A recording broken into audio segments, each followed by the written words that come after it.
Well, how's this for having both sides of the street covered? On one side, you got Lou Gehrig.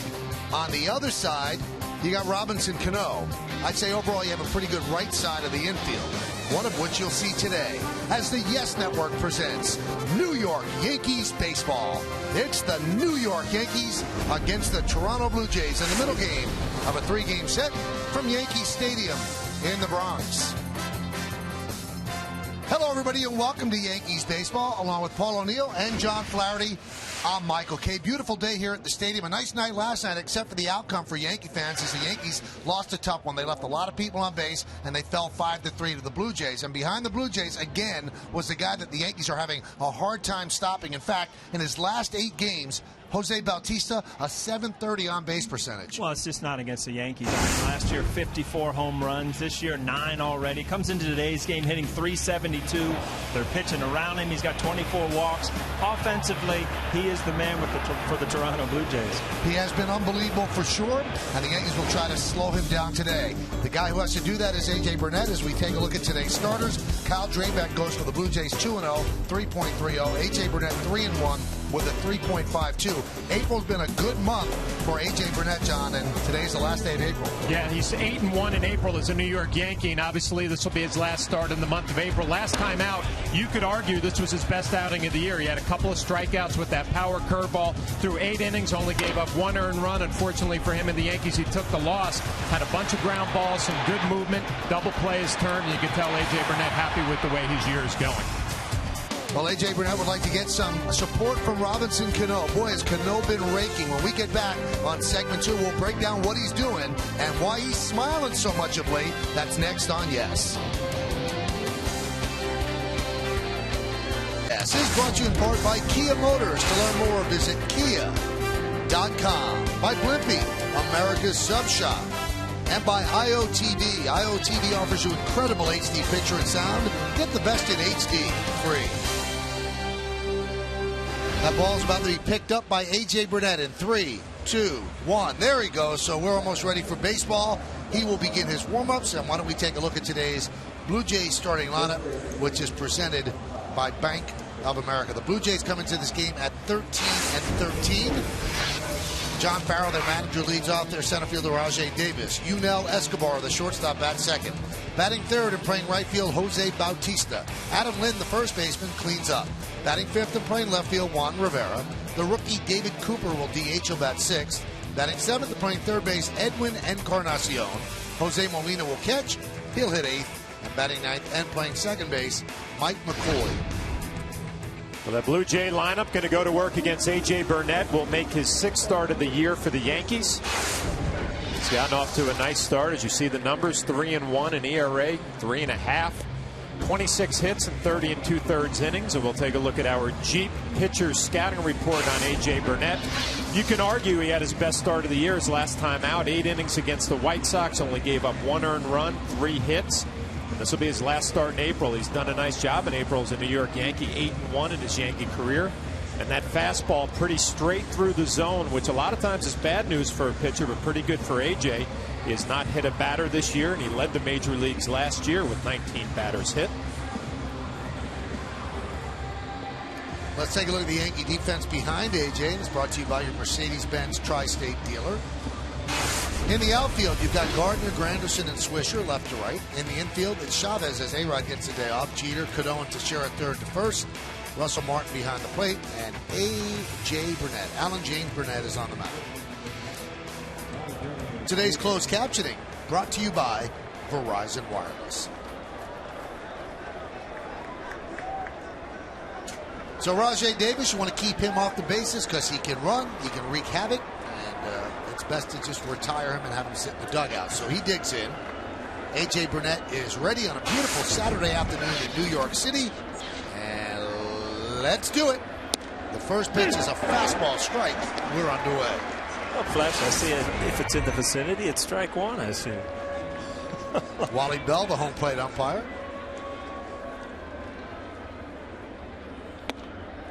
Oh, strike. We told you about Wally Bell behind the plate. The first base ump is Laz Diaz. Second base ump, Scott Barry. And the third base ump is the crew chief, John Hirschbeck.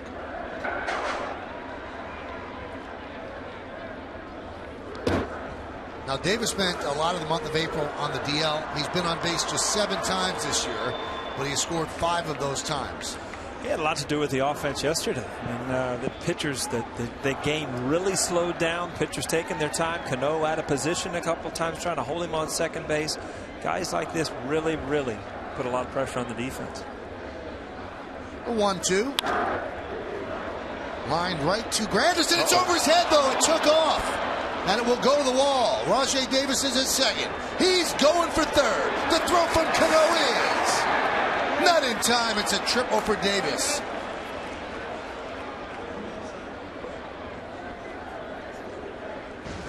Well, we haven't heard it much said, but he hit the ball hard, but I don't know about the glare here. I've never played the outfield here, but you see Granderson does the one thing you can't do as an outfielder is turn your back on the baseball. You can't turn one way or the other. You're just stuck. And he froze right there. Ball took off on him, ends up with a triple. I'll tell you what, right here, I mean, Curtis Granderson had the ball coming in before Davis even got to second base. And again, aggressive on the base paths. We talked about it last night with the Blue Jays. The leadoff triple. You know, it's funny, I was watching him run the bases, and you'll watch guys run the bases, and as they're getting to second base, they make their decision on where the ball is. Davis never even looked up. If the ball's over an outfielder's head, it's a triple for him, and that's just, you know, that shows what kind of speed he has. Pitch to Escobar, a strike. So the Yankees play the infield back at short and second. They're in about even with the bag at third and first. Nice block there by Russell Martin. Well, we talked last night, Russell Martin, the ability to block baseballs in the dirt, and A.J. Burnett, when he has that good power curve, will make you work behind the plate. It's a fantastic job of the glove leading, the body follows, saves the run.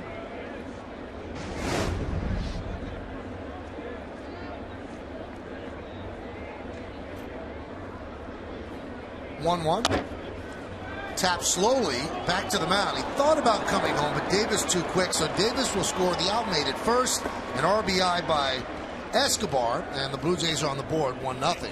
Let's look at the game time weather presented by Bigelow Tea. 62 degrees, 40% humidity, wind 9 miles per hour. It's sunny and cool. So Bigelow got their money's worth today. Beautiful day. You know, A.J. Burnett looking around like, hey, did I make the right play? You know, you made the right play. I mean, you've got to get an out. Don't give up a run. You're not going to get Davis. He's too quick. Give up that run. Get back to pitching. You have the pitch against Jose Bautista, and he wraps another one to deep left field, but this one's in the park as Gardner puts away for the second. And anytime you retire him, even if it's loud, you'll take it. Well, you're so accustomed to seeing anything he hits hard going over the fence, but must have got this ball on the end of the bat. Looks like he was right on it, and you see his swing. I mean, it's like he's picking up the ball so quick, it gives him an opportunity to take a huge cut. You see everything into the ball just off the end of the bat. If he catches that ball in the barrel, it's another home run. Here's Adam Lynn, 5 straight for Lynn. 8 hits in his last 21 at bats, and there's a strike.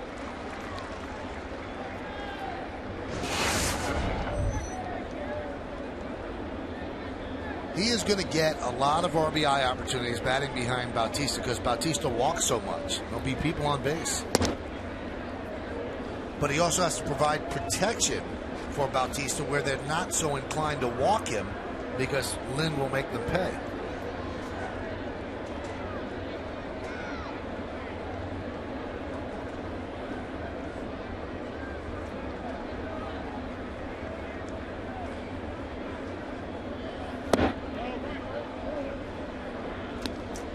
Let's take a look at the Home Depot hitter scouting report on Adam Lynn.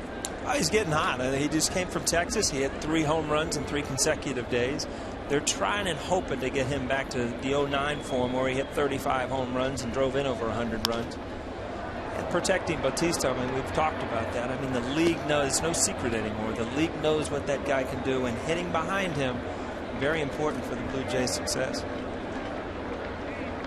You think about the Blue Jays offensively now. I mean, it's not just the power in the middle of the lineup. It's all the speed we talked about last night, the ability to manufacture runs. And if Lynn can get back to those 35 homers, he'll be dangerous.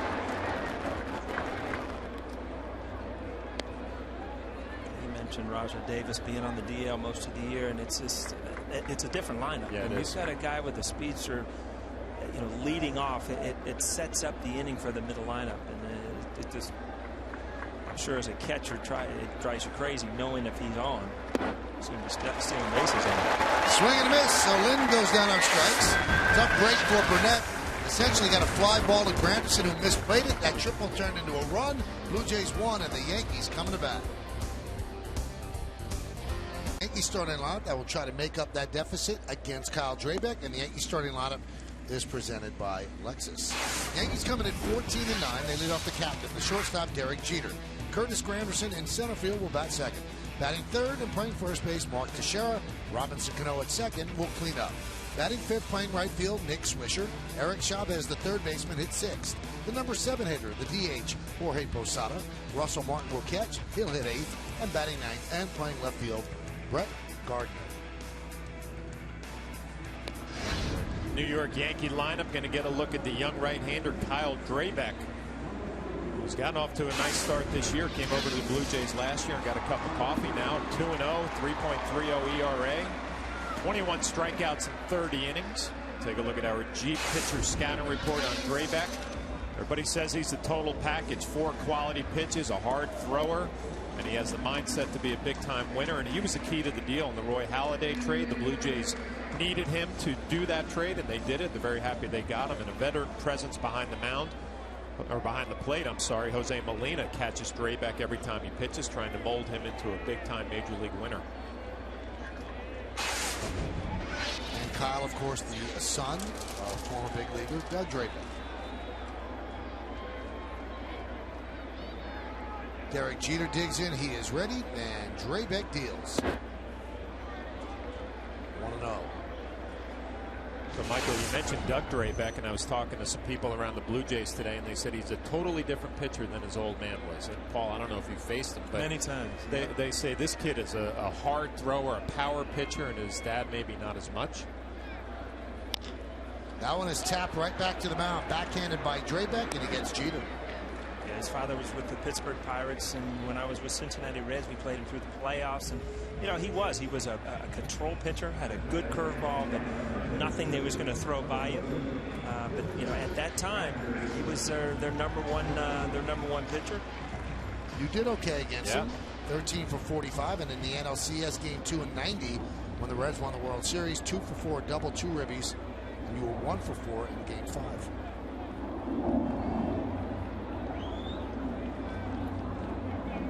Game 2, the Reds won 2-1. Little hometown hero action there for you. That was nice.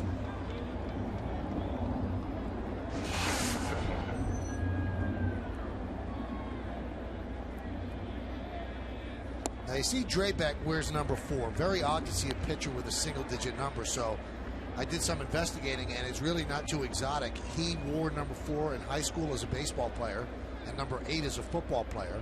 And 4 is his favorite number. When he got called up here, he asked if he could get 4, and they said absolutely, and that's why he wears it. Play hoops, wear number 12. I guess you add it together. We're up in Texas, right? Hit sharply, foul. I think so. Let me check. I know that's where his dad lives, so he had to live with him, right? Sometimes you never know. Or Jack Curry says he did grow up in Texas. The Woodlands, Texas. His birth city was Victoria, Texas. Well, you talk about his stuff, and they say it's a hard fastball, 94, 95. We'll throw a little cutter, a power curveball, and a good changeup. Good cutter there. Cutter there, 91 miles an hour, and that's the ball that just ties up left-handed hitters. Very important for a righty to have it. You see just a little off center, you get a little spin where that ball just continues to go in. Nothing new for Yankee fans. You've been seeing Mariano throw that cutter for the last 10, 12 years. Here's Teixeira.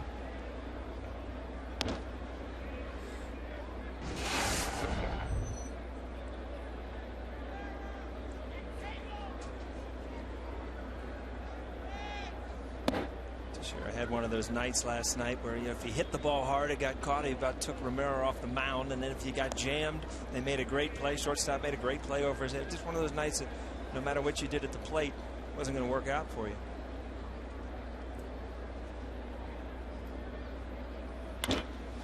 That one's drilled deep to center field. Davis back, still back, on the track, and it's going to be off the base of the wall.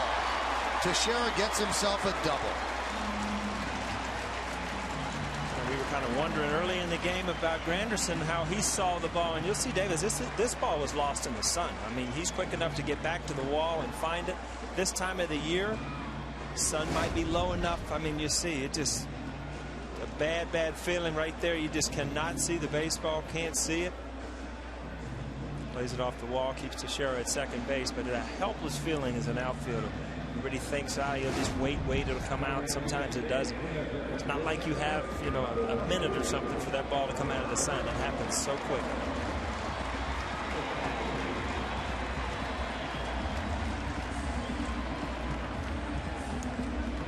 Tonight you have Robinson Cano as the cleanup hitter, as Alex Rodriguez has the day off. Cano with 2 home runs yesterday. 8 home runs and 21 runs batted in.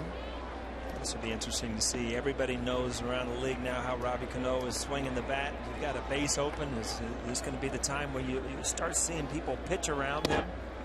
And Draybeck might have that mentality, hey, I got good enough stuff to get anybody out. Well, that's the first thing I thought of when you ask everybody around the Blue Jays. They said, this kid is a competitor. He's not going to back down from anybody. And you see the numbers cleaning up last year for Robinson Cano. And you're right, Paul. First pitch right down the middle. Here you go. Let's play ball. How about the shadows, Paul? Hated him. You see, Robinson Cano is probably sitting there on deck saying, man, I want to hit in the first inning, so it'll be a little easier. His second at bat will be a little tougher.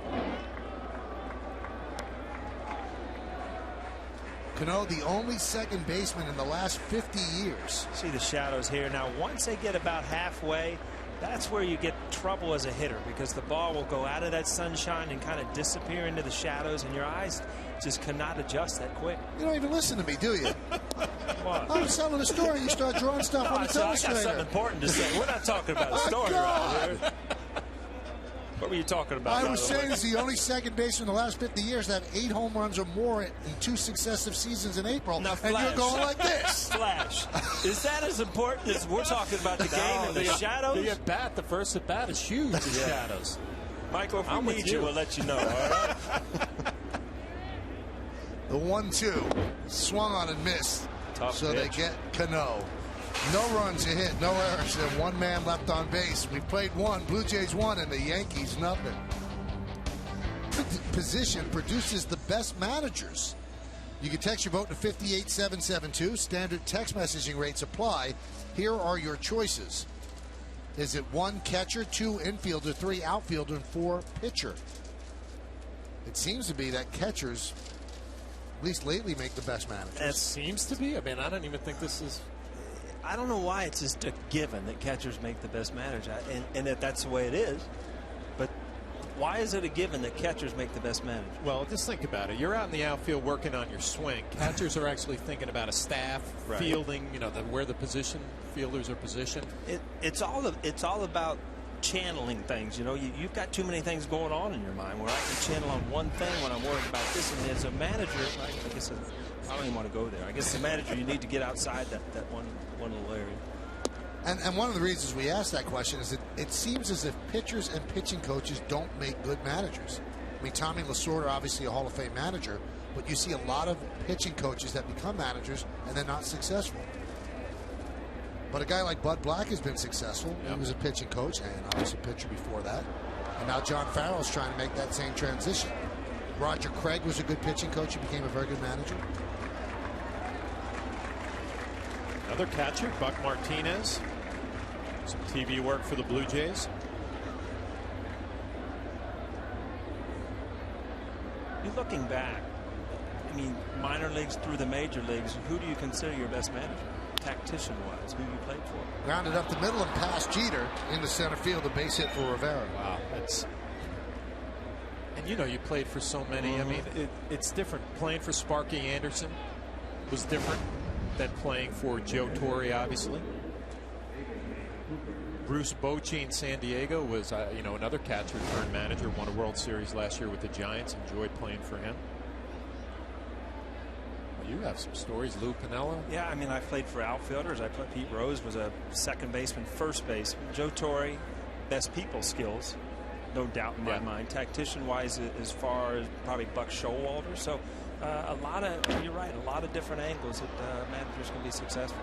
Popped up by David Cooper, and fighting the sun was Cano. He puts it away for the first out. You know, last night, David Cooper, we talked about his first major league game. And, we showed his mother, his girlfriend, his sister. How do we know these things? It's like a seating chart. How do you figure out where these people are? Again, Here we go. Our director, John Moore, actually has people asking everybody in the stands, are you his mother? And then he narrows it down. Well, it works because those are the same people. I mean, those are the real people. It's not like we're just throwing 3 people out there. Here's Edwin Encarnacion. Still waiting for his first hit, by the way. Yes, they are. He had a walk yesterday.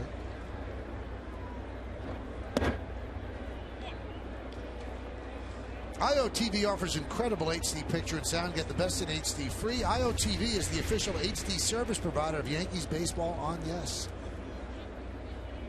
1-0 Blue Jays.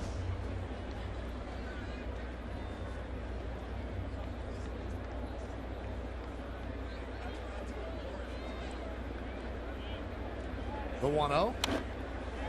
Foul back. Flash, you see the difference here. You saw it. You see the cut there, how he fouls that ball back. Now, when you see Bautista take that swing, he either hits it out of the park or puts it on the line. It's just not. Guys don't swing that hard and put it in play like Bautista does time and time again. 1-1. Soft roller to third. Going to be a very tough play. Chavez has to eat it, and a base hit for Encarnacion. Well, I'm thinking here 4 outs into this game for AJ, and it looks like he has good stuff, but is it going to be one of those days? I mean, a fly ball to center field turns into a triple there. A little half swing is an infield base hit on a good curveball. That's just a swing and bunt and a thing of beauty. Chavez comes in. Smart play. Doesn't have a play.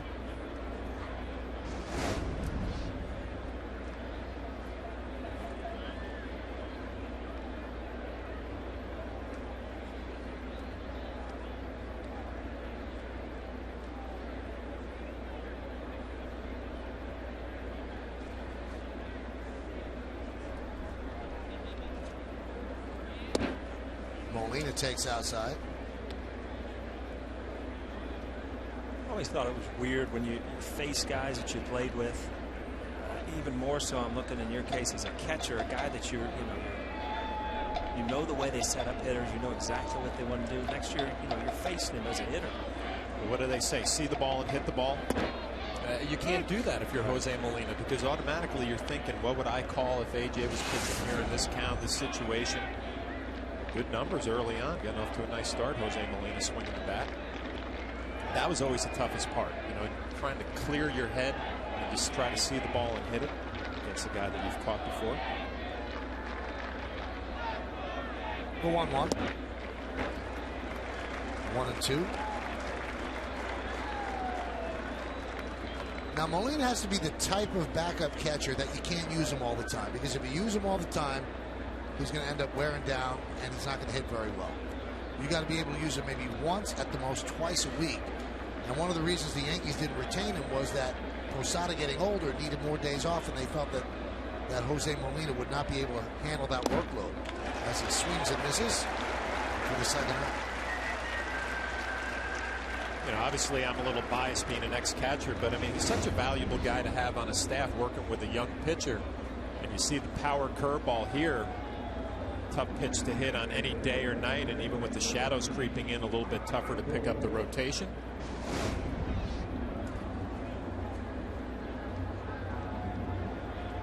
Here's the number 9 batter, Mike McCoy.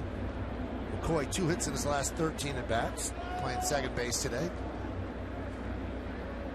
And it does seem as if AJ has very good stuff. Opponents this year 0 for 11 against AJ with 2 outs and runners in scoring position. It just seems like another stat, but that's such a huge stat. If you can keep them off the board when you have an opportunity to get out of an inning with two outs.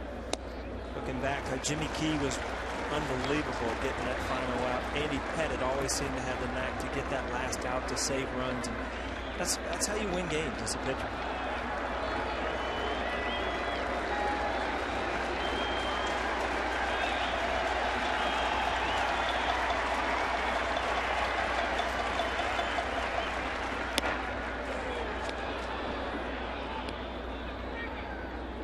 AJ tried to reach back for a little something extra there in that fastball. Remember back to last year when he started to overthrow, the ball would come back to the middle of the plate, and now early on when he even overthrows that fastball, it stays true on the outside. Doesn't make a mistake with it. Runners go. We told you about this yesterday. They will run at any time and any count with however many outs there are, and that's what Farrell wants to do to teams. Just keep them off balance and not be able to guess. One thing, as a base runner, if you can see, I mean, you see the jump there. I mean, Rivera had an unbelievable jump, but if you can get in a curveball count, especially as sharp as Burnett's curveball is, I mean, you can steal some bases because it's just so hard as a catcher to either block that ball or pick it and come out throwing.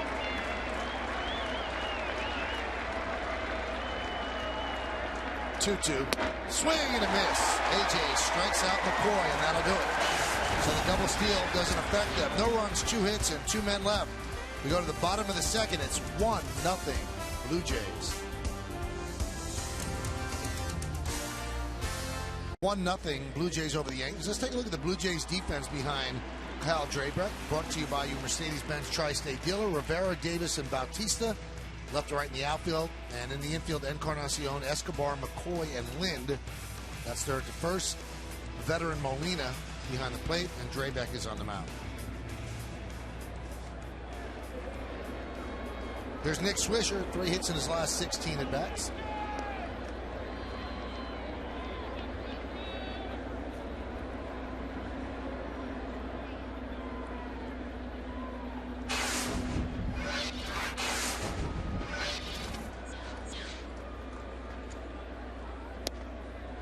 Strike. Drabek 94-95, good live fastball.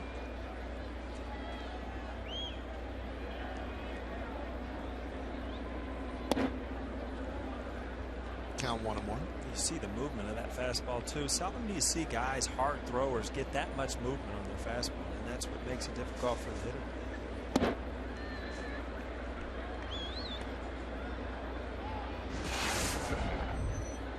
Watch young pitchers, you're looking at their stuff, velocity, movement, off-speed pitches, but also their mannerisms on the mound.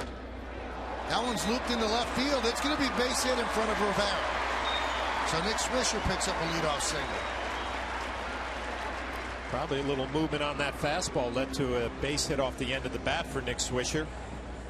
They talk about the mannerisms on the mound for Drabek. Seems like he's in control and a pretty good rhythm. Yeah, a good sinking fastball down and away. Nick will take it.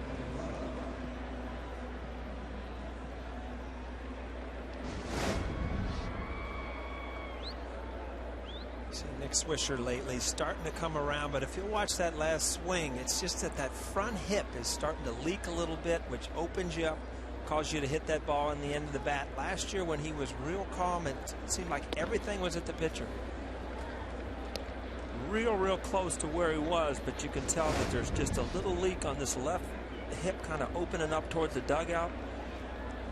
Doesn't allow you to really drive through the ball. You're kind of coming off the ball as you stride.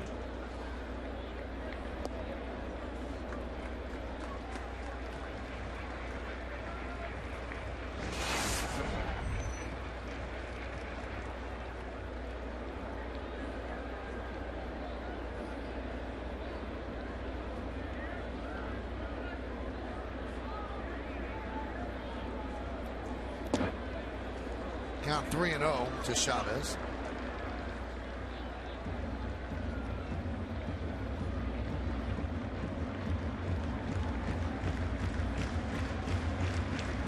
There's a resume on Kyle Drabek. Told you about Doug Drabek being his dad. 18th overall pick in the first round for the Phillies. And he was acquired in the Roy Halladay trade. Last year, the Eastern League, that's Double-A, Pitcher of the Year. Like any young pitcher, you know, they say when he gets in a little bit of trouble, he tries to overthrow a little bit, power his way through it, and that's what Jose Molina is behind the plate for, to make him relax a little bit. There's a strike. Find a way to take a little bit off and maybe use the hitter's aggressiveness to get himself out. Chavez, who has gotten off to such a good start, starting to slow down a little bit. One hit in his last 12 at bats. Playing third base today, batting in the number 6 hole, the 3-1. And Chavez works a walk. So Drebeck has now worked himself into trouble. First and second, nobody out.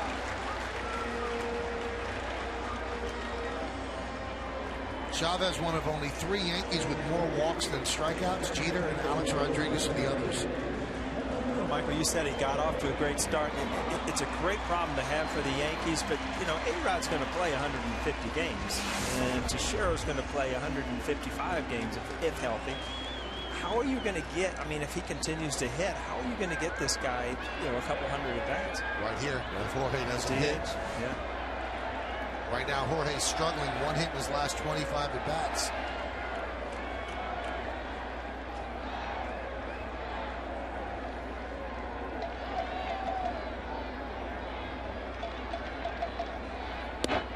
There's a strike. Talking to Kevin Long about Jorge yesterday, he said he's just not letting the ball travel. You know, the off-speed pitches, he wants to go out there and get it before home plate. To look at Kevin, he was actually happy with his last 4 at bats. He didn't have anything to show for it, but he let the ball get deeper into the strike zone. He feels like good things are coming. You're going through tough times, and if you hear your batting instructor, your batting coach say, "I'm really happy the way you're swinging out," you're not getting anything for it. You close your ears. You don't want to hear it. You need some hits to build your confidence. But the hitting coach can usually see the baby steps much easier than the player. You talked about it, Flash, a lot of off-speed stuff. I talked to Jorge yesterday, and he said, you know, he's seen a ton of breaking balls this year. And when you start lunging toward the baseball, you know, you start swinging out of sync. You're swinging the balls out of the zone. And, you know, you can get by with that sometimes against the fastball, but not the off-speed pitches. Dribbled slowly to second. This could be 2. There's 1, and that's all they get. Chavez went in hard and clean at second, and Escobar could not get off the throw to first. It was a nice job by Chavez, because this is pretty much a tailor-made 4-6-3 double play. Good clean slide, gets a little piece of Escobar coming across the bag, and he has trouble with the transfer as well, which helps out. See, Escobar got caught on the wrong side of the bag, where he couldn't really get out of the way from Chavez. Cost him a double play.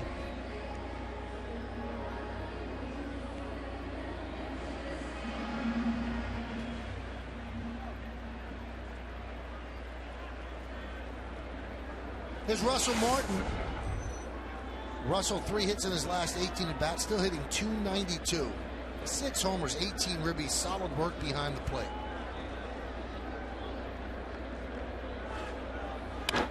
Line drive and base hit to center. The game is tied. Swisher scores. Posada moves to second. Russell Martin with his 19th ribby. We have a 1-1 game.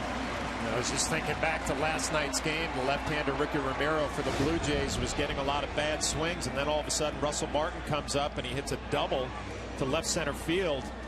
Same situation this afternoon. A first pitch fastball. Martin not waiting around, just drills it right back up the middle. Base hit and RBI. Yankees tie the game. Seems like he's swinging the bat, but getting those big hits, you know, at the right times. Love to see guys stay up the middle, out towards the gaps, especially with men in scoring position. You know, you can score a lot of runs by just driving the ball up the middle, not worrying about home runs. Count 1-0. And another meeting with Molina. Well, you can hear Drebeck a little bit. He gets frustrated with himself and kind of shouts and gets mad at himself. And that's when Molina seems to come out and give him a little time, get it out of your system.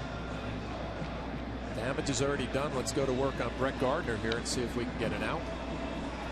You talked about Pat Hinkin yesterday, still with the organization, and as I remember facing him, he did that so much. He'd scream if he threw a ball, and this, very frustrated, but a lot of pitchers hold that in on the mound where, you know, it looks like Drebeck's kind of the same mentality. Yeah. Pat Hinkin won the Cy Young over there. He was very successful. Strike. So 19 ribbies for Russell Martin. Didn't get his 19th ribby last year until his 75th game with the Dodgers.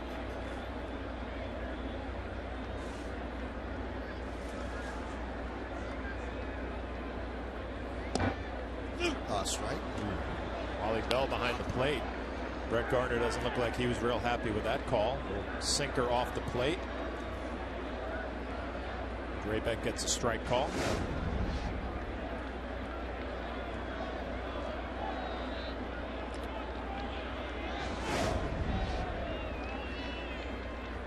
One, two. 2-2. Middle game of a 3-game set. Beautiful Saturday afternoon in New York City. Nice crowd on hand here at the stadium. Yankees trying to even series at a game apiece.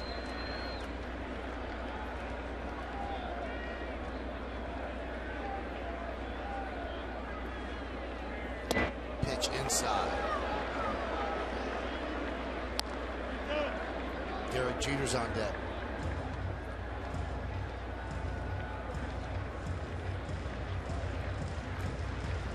On to a full count on 20% of the batters he's faced this season. That's the second highest rate in the AL.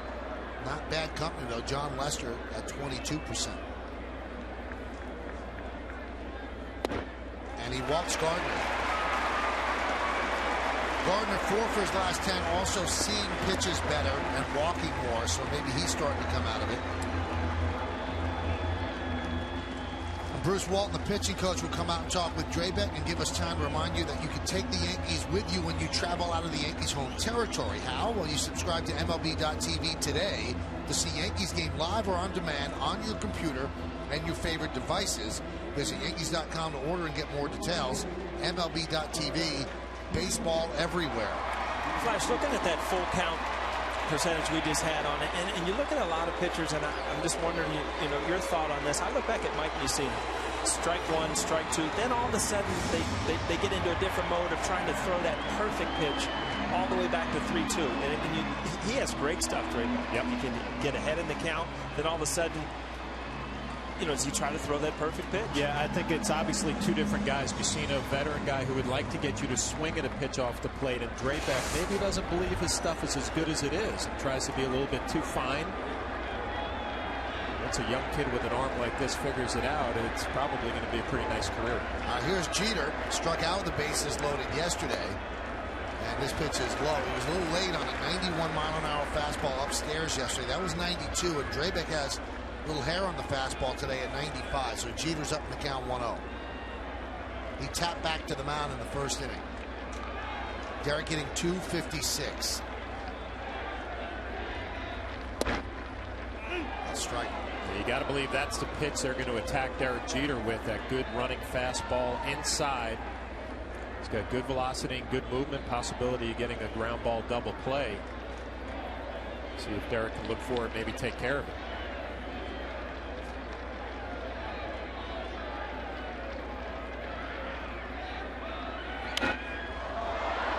Popped up, and that'll be out of play. After the game, a lot of people failed for the Yankees yesterday. They left a lot of runners on base. They were 0 for 8 with runners in scoring position. 11 runners left on base. But the story, of course, is Derek coming up a .270 season, and the media around them doing their job and trying to get him to be, you know, somewhat introspective. And Derek said, hey, I want to be up there in those situations, and it didn't work out. I want it to work out, but I want to be up there. I think I can do it. Well, you know, you can make the argument he can't handle the fastball up in the zone, but not too many players can when you expand and swing at a pitch up. Count 2-2. You know, and it does become frustrating as a player to every day hear about your age and you're slowing down, and you start getting it in the back of your mind, and you're trying to prove people wrong instead of just going out and playing. And Derek Jeter right now is not swinging at his best, but to say that, you know, he can't hit this pitch or that pitch in April, it's very hard to put on a player. Well, some of the conjecture in the paper today is that Derek's bat is a little slow early, so he's starting it sooner, and that's why he's chasing pitches out of the zone, because he doesn't have time to identify where it is, and that's why he struck out on a pitch that was borderline high yesterday with the bases loaded. Again, everybody has a theory, but Derek says he feels comfortable with the play. 3-2. That one is looped into center field. Davis will make the catch. Tagging is Posada. He'll score. So the sac fly for Jeter, and the Yankees take a 2-1 lead.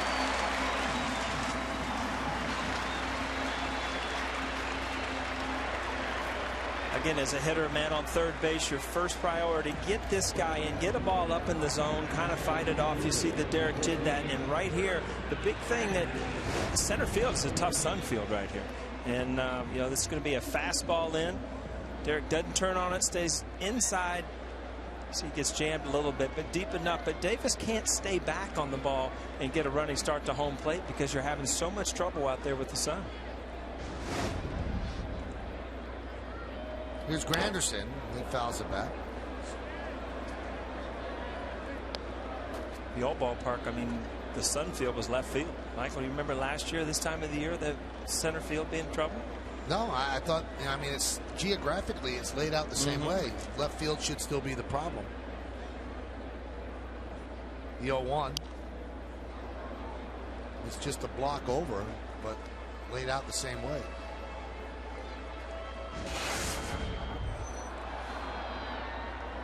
Also a rare 4 o'clock start. Yeah.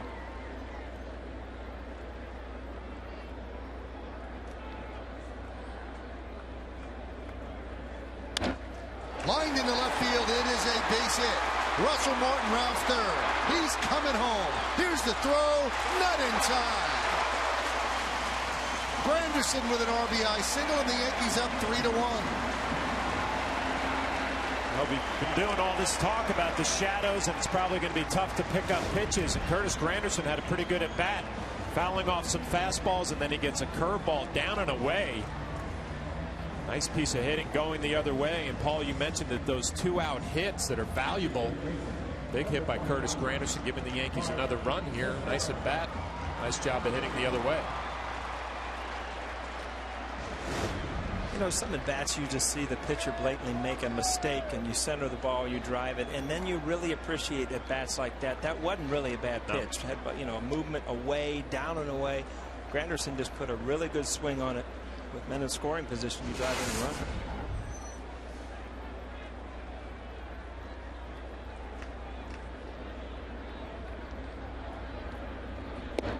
run. There's a strike. You see, as a left-handed hitter, and with Draybeck, he's shown the cutter in, but that ball kind of sinking away. Granderson stays with it, doesn't try to pull it, lines it to left field. You can see now, watch this ball. It starts out bright, turns dark. That's what the hitters are seeing now, and it's really hard for your eyes to adjust that quick. That foul ball was headed right toward Jack Curry. Encarnacion could not get there. Jack in the third base camera well. We'll talk to him in the top of the third. Hi, Jack. How you doing? Didn't get to it either.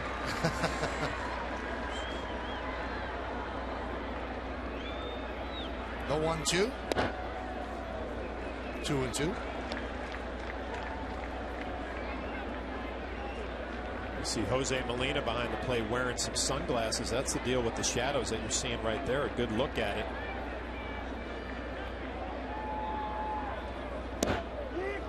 Strike 3, and Teixeira down looking.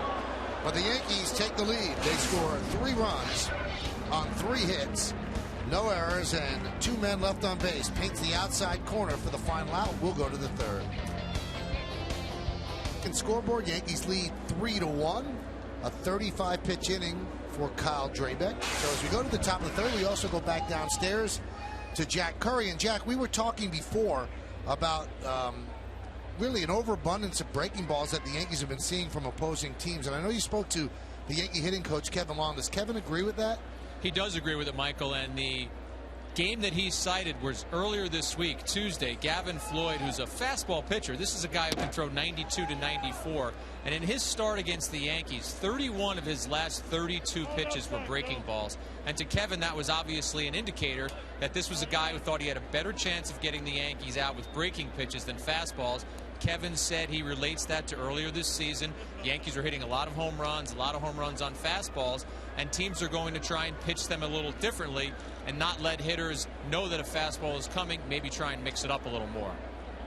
Now, Paul, let me ask you, if there's such a predisposition for the other team to throw breaking balls, can you sit on a breaking ball? I know that Tino was a guy who guessed. If you know that there's a lot of breaking balls coming your way, can that throw you out of whack, or you can take advantage of it? I think it could be in the back of your mind. I think that as a hitter, you go up there looking fastball anyway, but there are scouting reports, and it's very interesting that if you are... That one's popped up to right. Nick Swisher had a hard time picking it up, and he does. You know, the scouts, they send in reports from the series before. If you have a tough time the series before with a pitch inside, let it be known you're going to see that the next series. Or if you're not swinging the ball, the bat well at breaking balls for the next couple series, you can usually expect to see that. That's what scouts and pre-scouting teams do. Now, the game is a game of adjustments, John. So if you're a catcher and you know that this team's been getting out on breaking balls a lot, as a catcher, would you call fastballs because you think they're thinking about breaking balls? Well, I would tailor it to my specific pitcher. Like, are you going to ask AJ to go out there and throw breaking ball after breaking ball when he's got a good fastball that afternoon? I mean, it really depends on what you have to work with. If you're Russell Martin or Jose Molina today, obviously every hitter is going to have certain weaknesses that you try to exploit.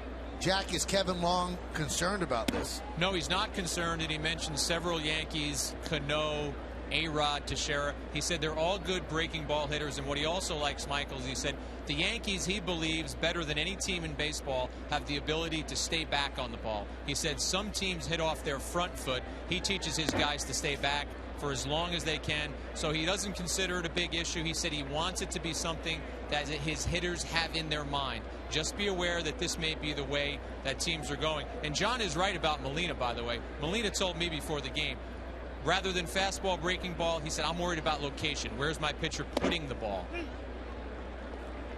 Now, one guy you mentioned that Kevin said, I have guys that stay back on their back leg. One of those guys is Cano. And John Farrell, the Blue Jay manager, told you that he considers it a nightmare trying to get Cano out. He said it's been a nightmare for a while, even when he was with the Red Sox. There's a base hit off the bat of Yunel Escobar. And John said, Michael, that it continues to be a nightmare. And the thing that he praised Cano for is having the ability now. He's improved so much as a hitter that he can now pick the pitch that he's going to try and drive out of the ballpark. He said his pull ability has improved over the years, and he said that's what makes him so much tougher. He said we can't dare throw the same pitch in the strike zone twice to this guy, or else we're going to pay for it.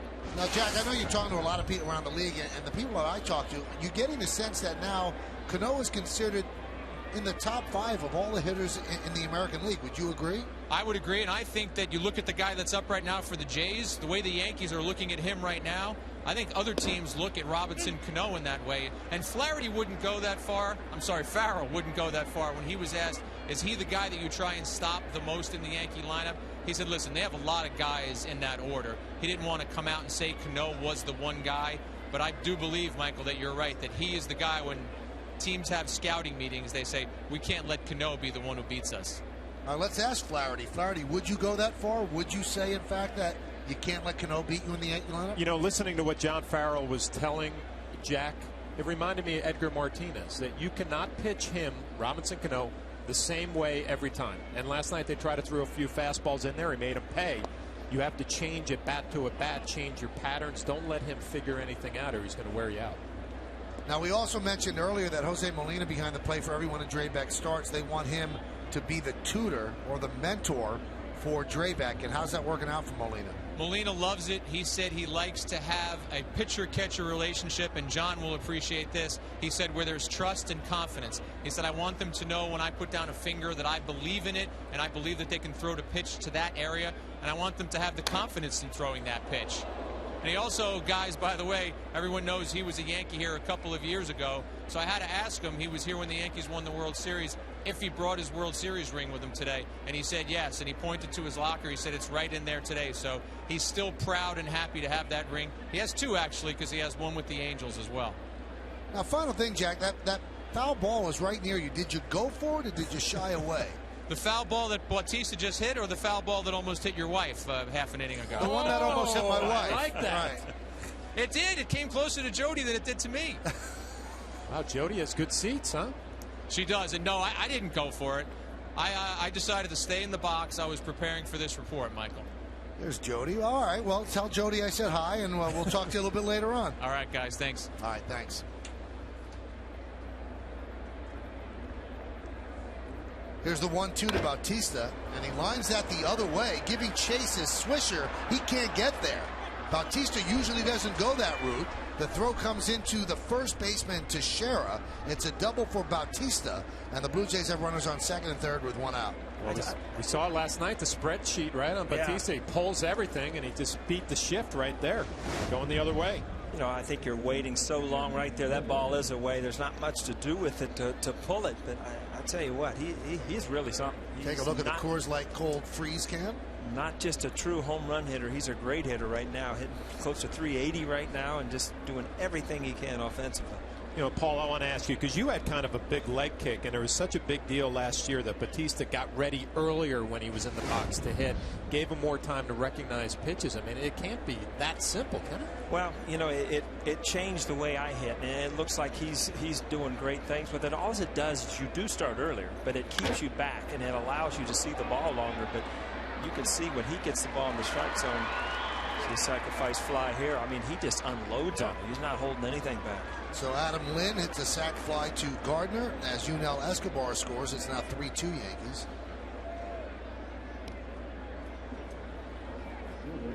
From the side, and they talked about this front foot getting down a little bit earlier, giving him more time to recognize. Now, there was a story in the Times today. I believe Tyler Kepner wrote it about Bautista, and when Bautista wasn't hitting home runs, he hit everything to right field, and everybody thought, wow, what an intelligent hitter. But then they found out he wasn't hitting because he was intelligent. He was just late on the swing. Yeah. But he's corrected that.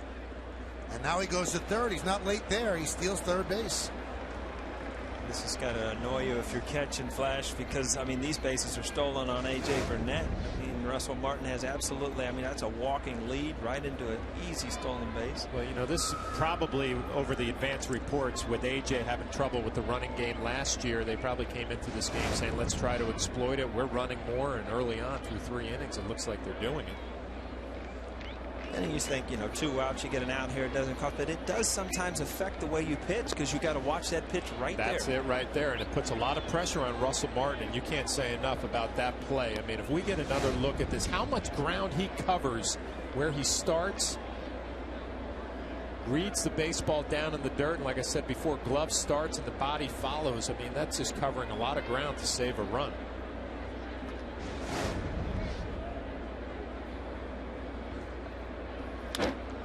That one is driven to left field and deep.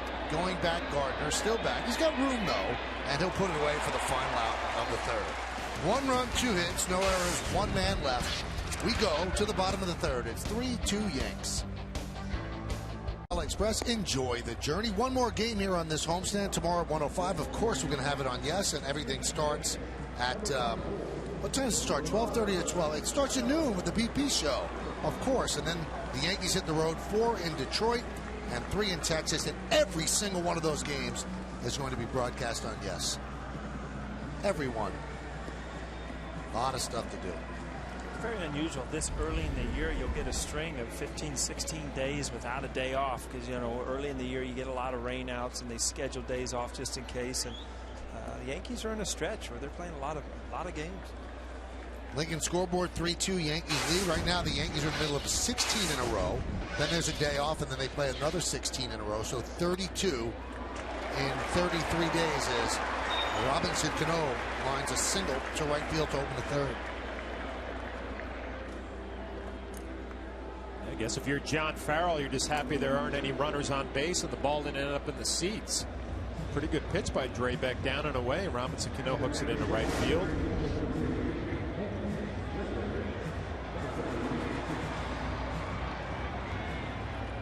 You've got movement. The ball's going down. It's away. You know, ball not scalded. It would have been in the seats, but hit off the end of the bat. A good swing. It's funny. You got two good pitchers out there with good stuff, and you got better swings today than you saw all of last night. And shadows. Exactly. Hitters dealing with shadows still. Centering the baseball. Strike to Swisher from Drabek.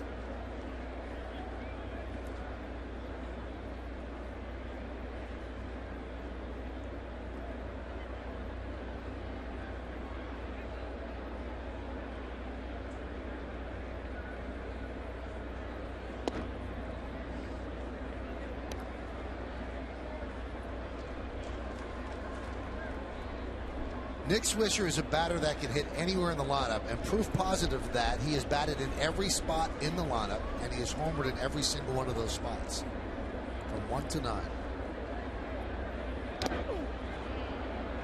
Saw him hitting second the last couple of days. Moves down the lineup a little bit. Alex Rodriguez a day off, so the lineup a little bit different. See a little light there. Goes into the shadows, turns dark, and Nick Swisher, a pretty good pitch to hit right over the top. Maybe a little early. A little cutter there. Talk about a different mood and a different attitude. Like you said, you hit everywhere. You feel pretty confident about it yourself when you're hitting 1 through 4 or 5. All of a sudden you start doubting yourself when you're hitting 7th, 8th, or 9th. What was your favorite spot to hit? Third. Third? Yeah, I got really used to hitting third. You start getting past 6th, you start wondering if you still belong to be out there. What about when you hit 9th your whole career like me? There was a reason for that. You wonder how that felt, You huh? were just that reverse leadoff hitter. That's all. That was it. Now, when you got moved to third, though, there was some drama there because they dropped Don Mattingly out of that spot. How tough was that? That was in Texas. I still remember the day. I was actually kind of almost embarrassed. I was hitting the ball real well, and Donnie was, he was scuffling them. He was kind of injured, and then Buck made the switch, and Mattingly couldn't have been better. He said, I don't know why it took so long. I felt good about it after that. But again, when you take over for somebody like Mattingly, you do wonder if it's time. And you had a great affection for Matt. Oh, he's one of my favorite teammates I ever played with. And again, wish him well out in Los Angeles. A lot of Yankee fans still love him. I mean, there was a whole generation of players that now you look at Derek Jeter, you think of the Yankees. There's a whole generation of players that look at Don Mattingly, and that was the Yankees. Runner goes. Foul back. No, Michael, I was just thinking here, it's amazing to hear you that where you hit in the lineup was a big deal to you. Yeah, I mean, when you are in that third hole or that fourth hole, I think it shows, that manager expects you to do things. There's kind of like a little chip on your shoulder that, this is where I'm supposed to hit. I mean, it makes you feel good. Temptation to do a little too much, maybe. I think sometimes even going from third to fourth, it puts you in a situation like, okay, now I got to hit home runs, and I think you're right there. Runner goes, but the ball was dropped by Molina, so Cano, who was going, gets a stolen base.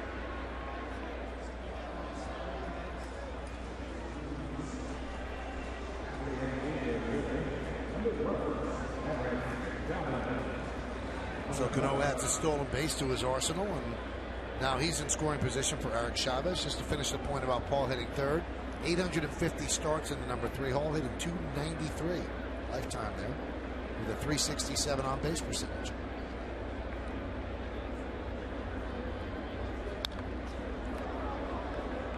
When you had that long hitting streak for the Padres, did they move you up in the lineup? No. Really? I think I was hitting maybe 6th or 7th. It was probably the spot where I drove in some runs. But I was very comfortable 8 and 9, kind of hang in the weeds, do my catching, work with the pitcher. Comfortable. You're living in San Diego. It's 72 and sunny every day. Huh? What do you think, Mike? I like it in New York. Yeah. That one's lined into left field. It is a base hit. Cano's going to round third. He'll score easily. It's an RBI single for Chavez, and the Yankees lead 4-2. Eric Chavez has had his years with injuries, but I tell you, he can still play this game. You see his big leg kick, but you see his ability to stay back, let that ball come all the way deep. Still wants to pull the ball, but will still take the ball to left field.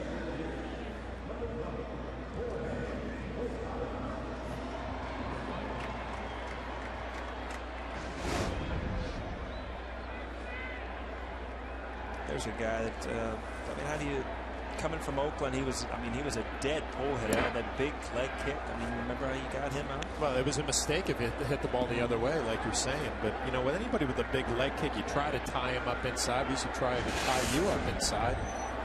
It was always the place to go with Eric. It just gets tougher when guys get older and they get smarter, though. It's tough to pitch the patterns. They cover their weaknesses a little bit better.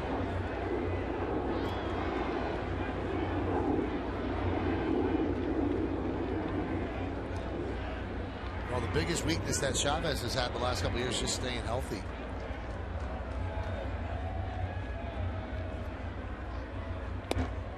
And he joined the Yankees knowing that he would be a part-time player and thought maybe this is the way I can stay healthy. Posada did not like that call by Wally Bell, having a little conversation. And now the dugout's giving it to Wally Bell. Now listen. Good pitch.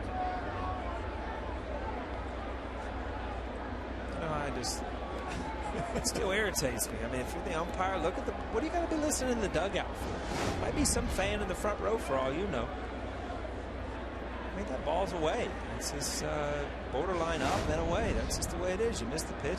Why blame it on the manager? He's frustrated for his player. Count 2-2.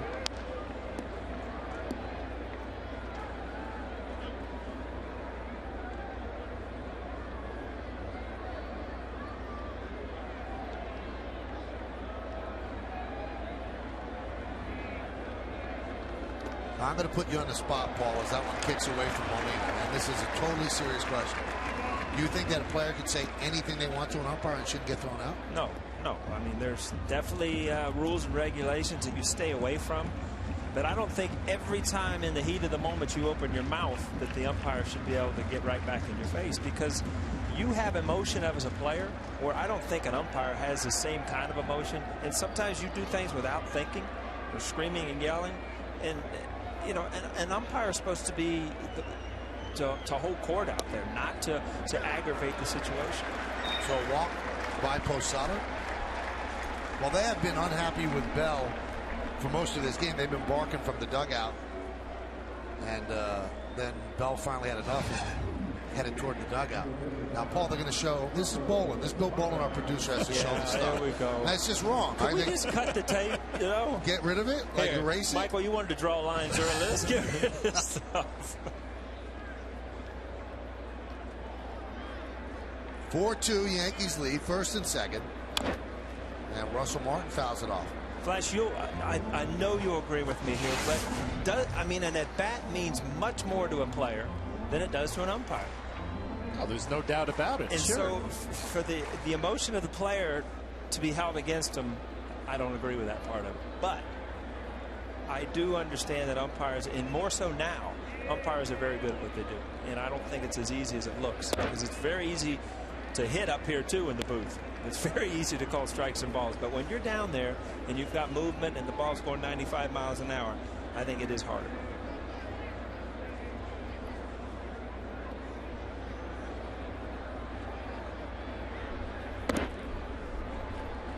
Count 2-1. Draybeck not having an easy time of it. With his stuff, he's kind of laboring out there. The Yankees pretty much have a pretty good game plan against him. 34 pitches in the second inning will not help, and the pitch count could be 70 now. Foul back, straight under our booth.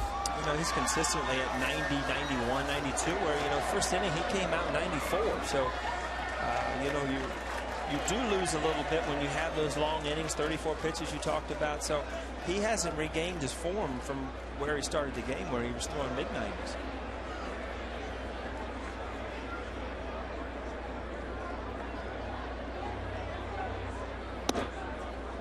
Count 3-2.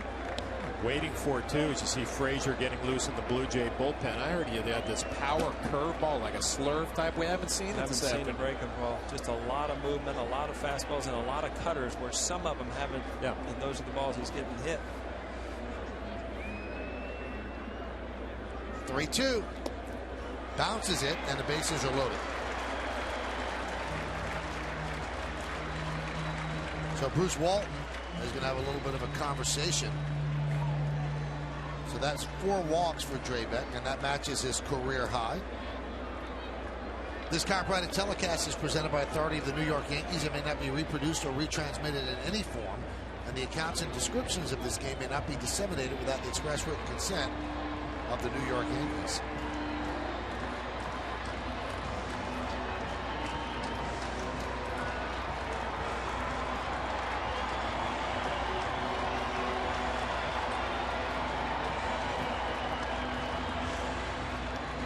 wasn't a friendly conversation right there. Bruce Walton, the pitching coach, went out there and kind of let Kyle Drabek know how he's feeling.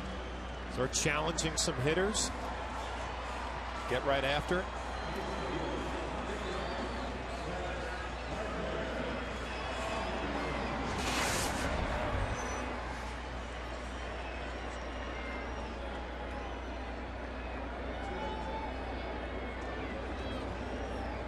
One run already in. Yankees looking to build a nice lead for AJ. And the pitch to Gardner is low.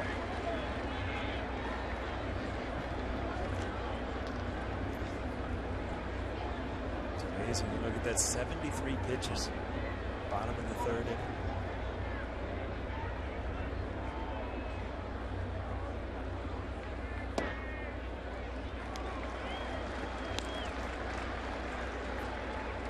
He threw 14 pitches in the first inning, and since then, 60 over the next two. He still has only one out here in the third.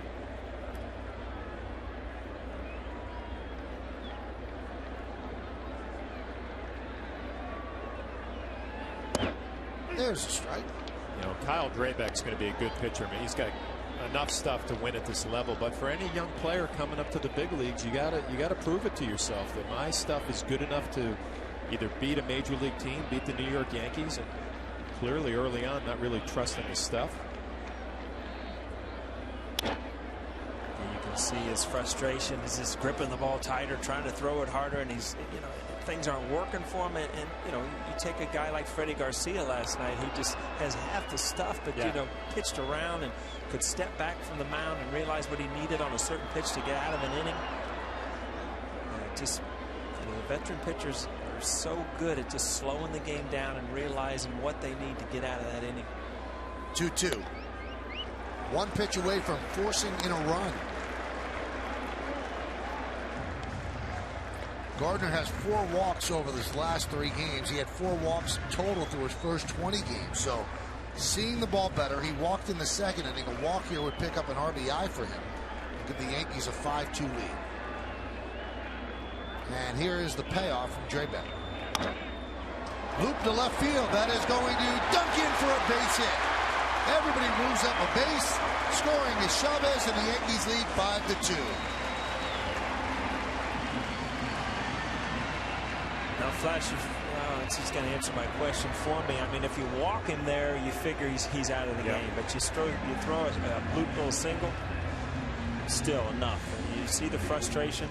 You don't want to bury a young kid. I mean, it's rookie year. He is a rookie, and he leaves with the bases loaded, trailing 5-2. And here comes Frazier from the bullpen. Acura Advance, and by Pepsi Max, the official soft drink of the New York Yankees. Famous Bronx County Courthouse, adjacent to Lou Gehrig Plaza. There's the courthouse. Used to be over the right center field bleachers in the old place. This call to the bullpen by John Farrell, brought to you by AT&T. And Jason Frazier comes on. See those flags out there on the pole. A little breeze whipping in here. Just numbers. Add to the sun field and center field, it becomes an outfielder's nightmare. Sun, wind, blue sky.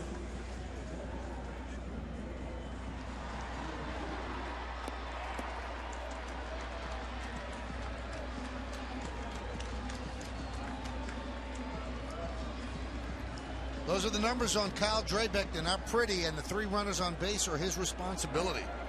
So Derek, for the 3rd time, dating back to last night, coming up with the bases loaded. Last time in the second, he had a sac fly. So the bases loaded, 1 out for Derek right here. He's 1 for 1. That sac fly is 6th run batted in this year.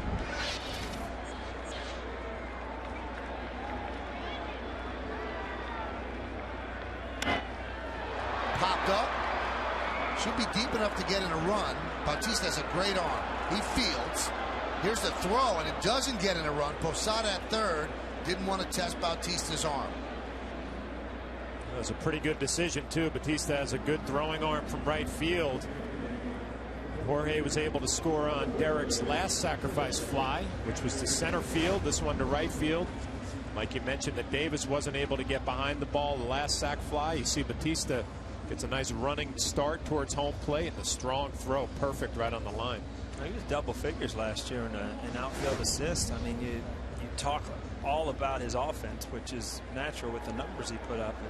Got a couple good jumps on balls last night, a couple good plays, see a good throwing arm there. Pretty much all around player. When the Blue Jays first got him, they were just goofing around. They had him in the bullpen. And they put the radar gun on him. It wasn't even like really bringing it. He was clocked at 90 miles an hour, so he does have a great arm. See, that's the difference between me and you, Paul, right? We're talking about his throwing arm. He drops a story about a bullpen, radar gun. He's got a ball. Yeah. There's a strike to Granderson. Where do you get that stuff, Bob? I think the story I read in the Times today by Tyler Kaplan. You know, it's not that difficult to pick up a paper, guys. You would have that same info.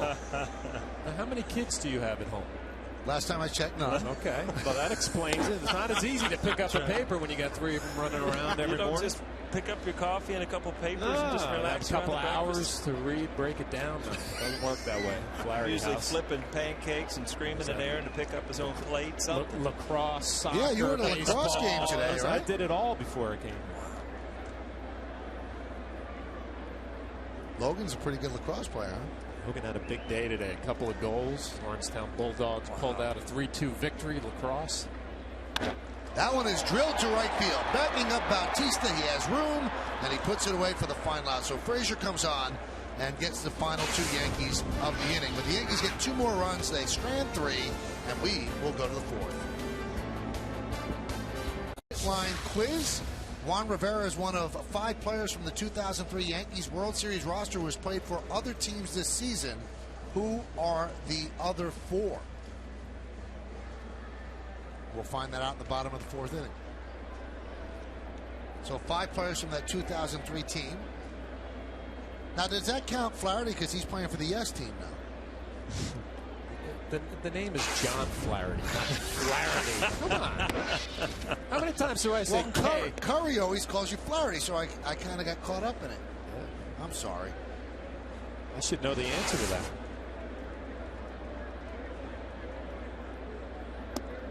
Hey, I want to take this time, and I'm sure you guys will echo these sentiments. Bill Gallo, the long time, I mean, he's a legend in the business. He's a little bit under the weather fighting pneumonia, and I know he's a huge Yankee fan, probably watching the game.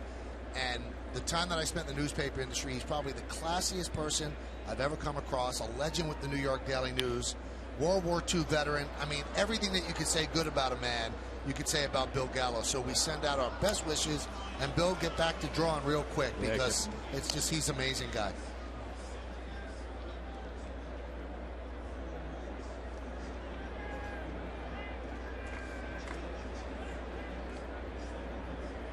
You pick out the Daily News, it doesn't seem right without a Bill Gallo cartoon. The 2-1 popped up. Moving over is Chavez. Cooper still looking for his first big league hit. He talked about his numbers down in Las Vegas. I mean, he probably hadn't gone this long without a hit or a home run here so far. So a couple days without a hit, something new to him this year.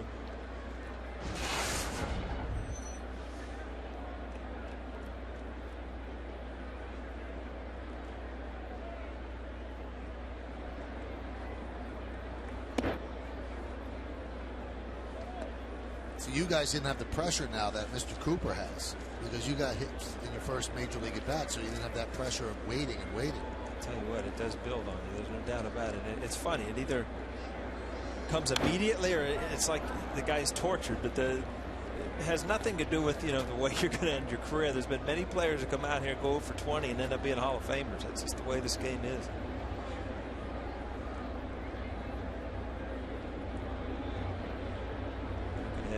Encarnacion, he's still looking for his first home run. And we talked about Swisher the other night. What a relief it is to get your first one, especially when it's May tomorrow. So probably on his mind. You've seen a couple swings that look like he's trying to line one to right.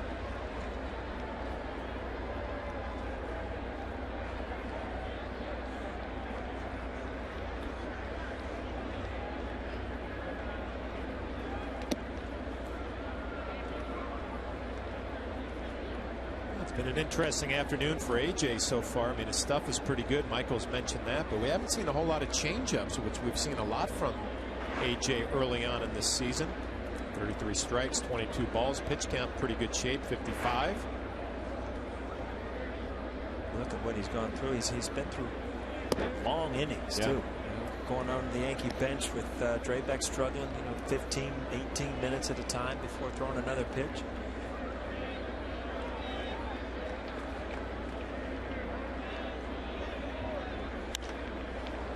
Popped up. A little deeper than I thought as Granderson going back. And he puts it away. Paul, you mentioned that the wind was blowing out, so maybe that had a little effect there. Well, during this Yankee homestand, we want to remind you there are ways to save money and conserve energy in your home. You can save up to $700 on your energy bills and make your home safer and cooler this summer. To learn more, go to getenergysmart.org.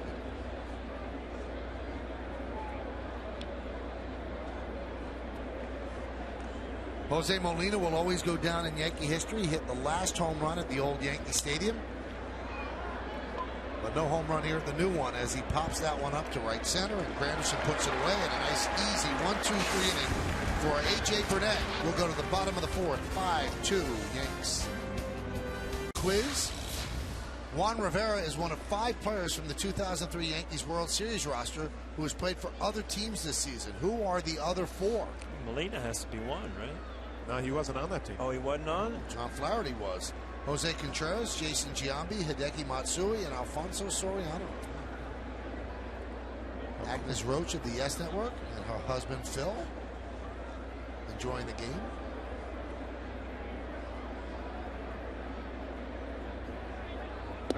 Saw a highlight the other night with Hideki Matsui in the Oakland uniform. Talk about looking a little strange. How's he doing, Michael? I don't even know. You know, Oakland doesn't score runs. That's their issue. They've got pretty good starting pitching. That's why they brought him in there. But I don't think anybody in that lineup's really tearing it up. Well, we got a little zone coverage too over here on the right side. Teixeira up, second baseman out there in short right center.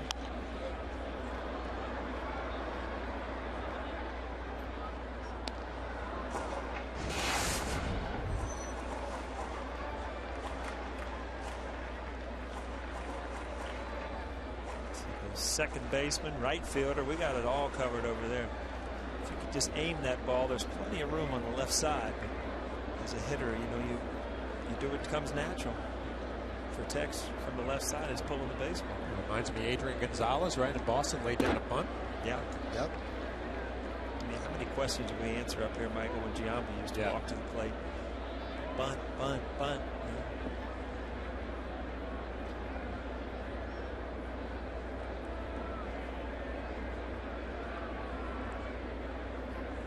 Flags over the grandstand blowing every which way. It's hard to get a read. The ones over the left field grandstand seem as if they're blowing out, and then the ones over the right field grandstand seems as if they're blowing in. I haven't asked anybody about if there was a true indicator in the ballpark. I remember in the old stadium it was the bat handle. The weather vane, above the flagpole that you could always kind of tell which way the wind was blowing. 2-2.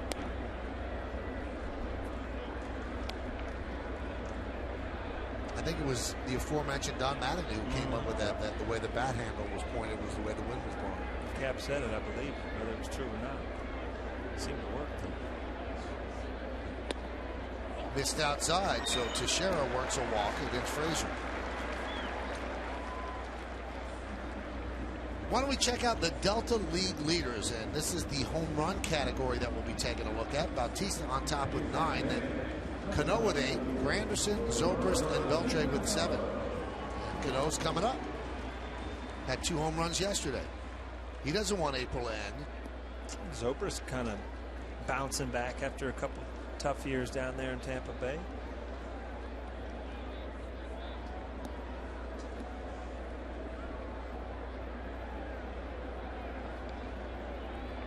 Teixeira, small lead off first.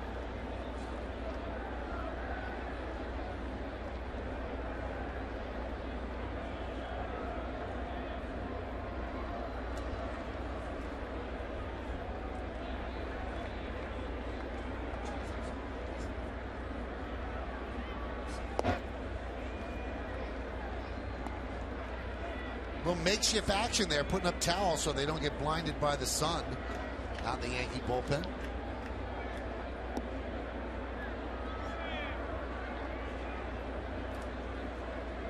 The stories you could tell from the bullpen. Tell us something, goodness. John. Mariano's got a book out, Tales from the Bullpen. I don't think he wrote it. No, I think somebody wrote it. Yeah, I thought he was on the cover. He is on the cover.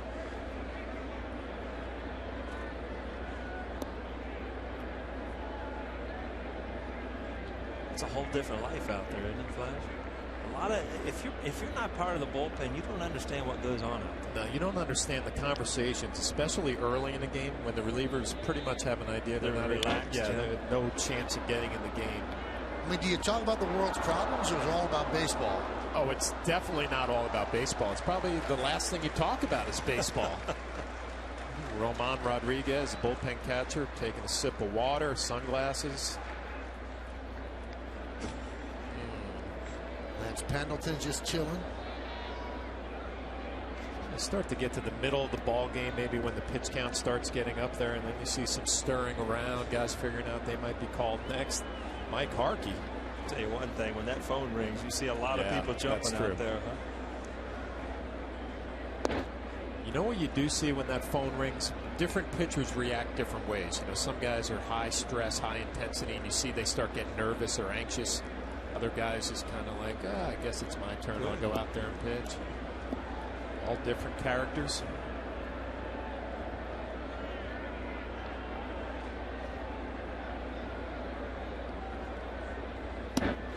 Strike three, Cano down looking.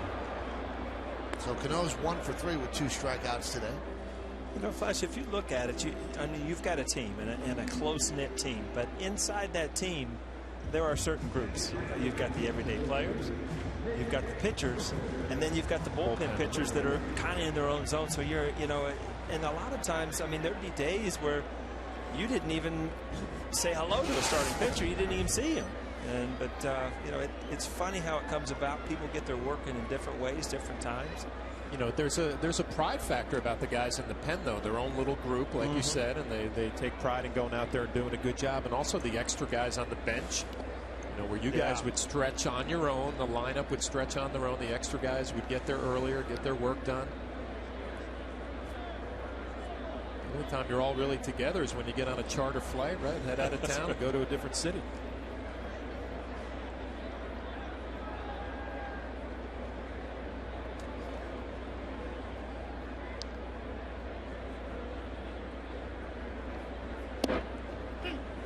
Count 1-1. Fraser's come in throwing the ball pretty well. You see, kind of cuffs that ball, and it's got to be kind of tricky to pick up as a hitter.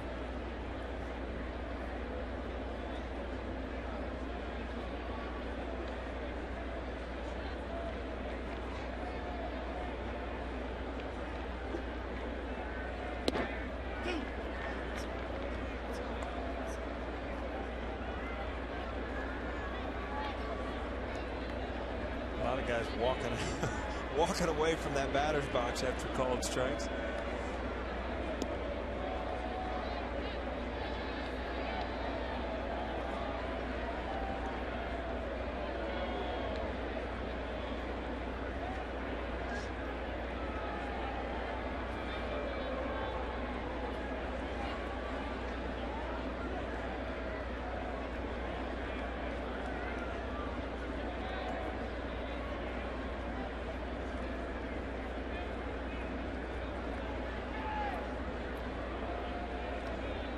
Teixeira leads off first.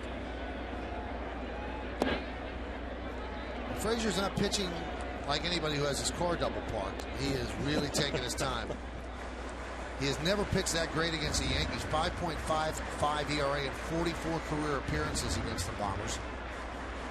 What irritates you today, Mike? We just saw your wife on the big screen. I'm sure you've got huge plans for tonight. Nothing that a 2.5-hour game wouldn't help, right? You know what? We'll still have those plans. She'll wait. I'll wait for her too. This could be 2. There's 1. And there's 2. A 4-6-3 double play off the bat of Nick Swisher. No runs, no hits, no errors, and nobody left on base. Let's go to the fifth. 5-2 Yanks. We go to the fifth inning. Some news and notes from around Major League Baseball. Nancy told you about Halladay. Now Sandoval, who the big panda, actually lost like 50 pounds. Now he's out 4 to 6 weeks with a broken right wrist. So a big blow for the Giants. And Ryan Zimmerman out 6 weeks with a torn abdominal muscle. That one is hit deep to left field. Going back, Gardner looking up. See ya. A long home run off the bat of Mike McCoy. And the Yankees lead now 5-3.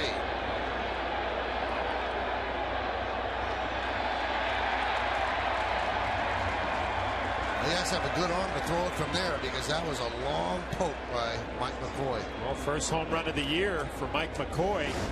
Really the first fastball we've seen from A.J. that comes right back to the middle of the plate.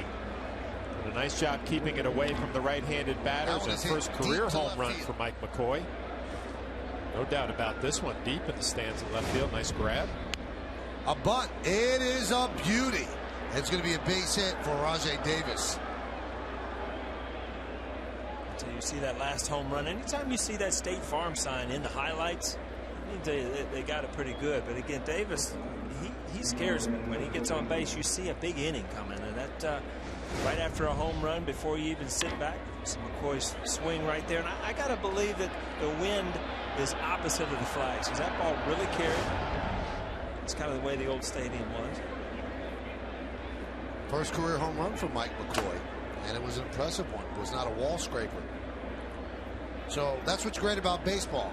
Guy hits it a ton, then the next guy hits it 5 feet. He's on first base. Here's Yunel Escobar. Pitches high. You know, this is really where we need to bear down on AJ, though. In the past, we've seen innings like this where a home run, now a bunt base hit, and all of a sudden things get away from him. Larry Rothschild, the pitching coach, looking on. You still have a 2-run lead. You're throwing the ball well. Settle down. Try to get yourself through this 5th inning, and Davis being on first base isn't going to help that. He's going to be a distraction. Kia scoreboard 5-3 Yankees lead. Tell me something here, Flash. Does a pitch out really help you? We saw it yesterday with a guy with this type of speed. He ended up beating the play anyway. Got him. Beautiful pickoff, and it gets Davis leaning. That is a big pickoff for A.J. Burnett. Yeah, it just gives him one less thing to worry about now. And you see Davis tries to get a good jump, gets caught. Accurate throw from A.J., good tag. Time for the GE Capital partner play. Great partnerships are built on trust. At GE Capital, we prove that every day. The partnership of A.J. to Teixeira. You have to have quick feet. There's a strike to Escobar. Paul, to answer your question about the pitch out, I always thought it was tougher to get out for a pitch out, receive it, and then gather yourself and make an accurate throw to second base. Almost rather just a fastball away, you know, regular fastball away, and then take your chances throwing a runner out. It seemed like it was much better rhythm for a catcher on that fastball. That the pitch out, it's like the pitcher changes his delivery. Yeah. The catcher's moving. I agree with you. Especially, I mean, obviously to get an average runner is going to help, but those guys with speed doesn't always help. Yunel Escobar for the second out as Cano makes the play. Well, nice rebound for A.J. Leadoff home run in the 5th. The bunt base hit, pick off, and a nice weak ground ball, 2 outs.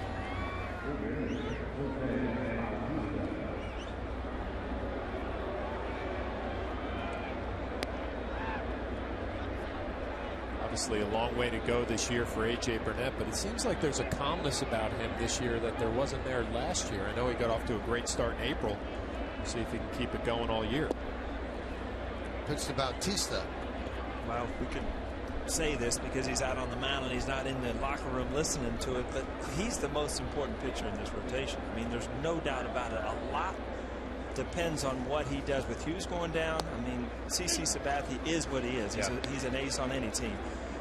And Burnett could be that number 2 guy to throw up 15, 18 wins again. And if he does, the Yankees are going to be fine. If he struggles, it's going to put more pressure on everybody else. But, you know, he's a veteran pitcher that's done it before. So, you know, I'm not afraid to say that, you know, he has to have a big year for the Yankees to be successful.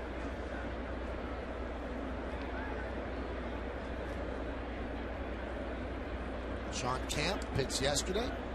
Loosening up. 2-1. Rounded sharply to Jeter.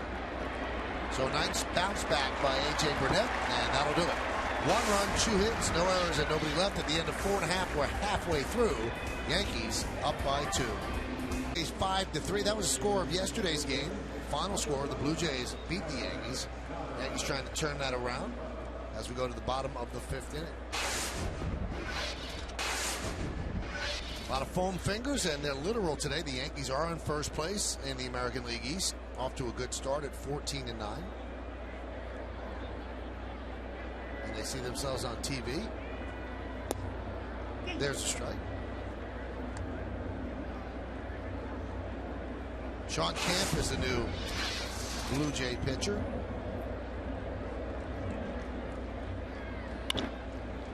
Grounded. A worm burner to McCoy. 1 away. Games like this, Flash, it drove you crazy as a hitter. I mean, every time you go up to the plate, there's a different pitcher out there. It's like you've got no rhythm. He hadn't set you up for anything from the time before. Which does mean you knocked out the other guy. I was going to say, it usually means you've got the lead, though, but it's kind of weird as a hitter to have a new game plan every time you go up there. Here's Posada. Posada, a .302 lifetime hitter against Toronto. Off to a bad start. 129 for him. He's 0 for 1 today. He's 1 for his last 26, and that has to start really wearing on him. And they really are attacking him. And Jack Curry said this earlier. He talked to Kevin Long. They're attacking him with breaking balls. And he's kind of caught between. Looked like a changeup there and a fastball count. Way out in front, pulled off a little bit early.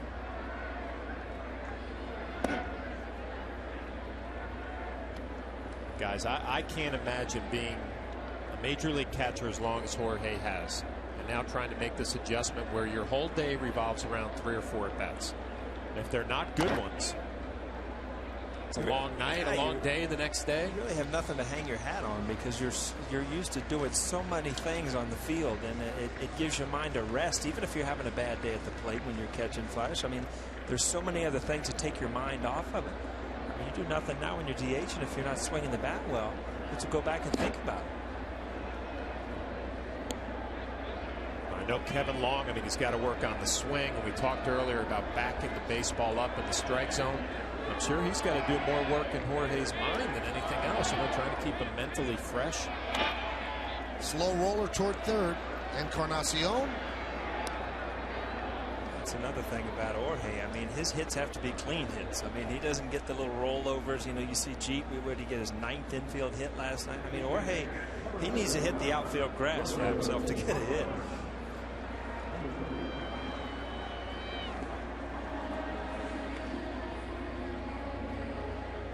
Here's Russell Martin.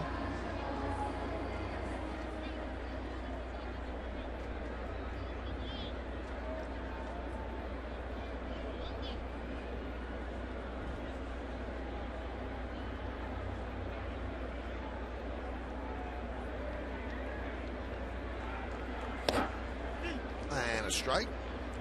Martin today, RBI single and a walk.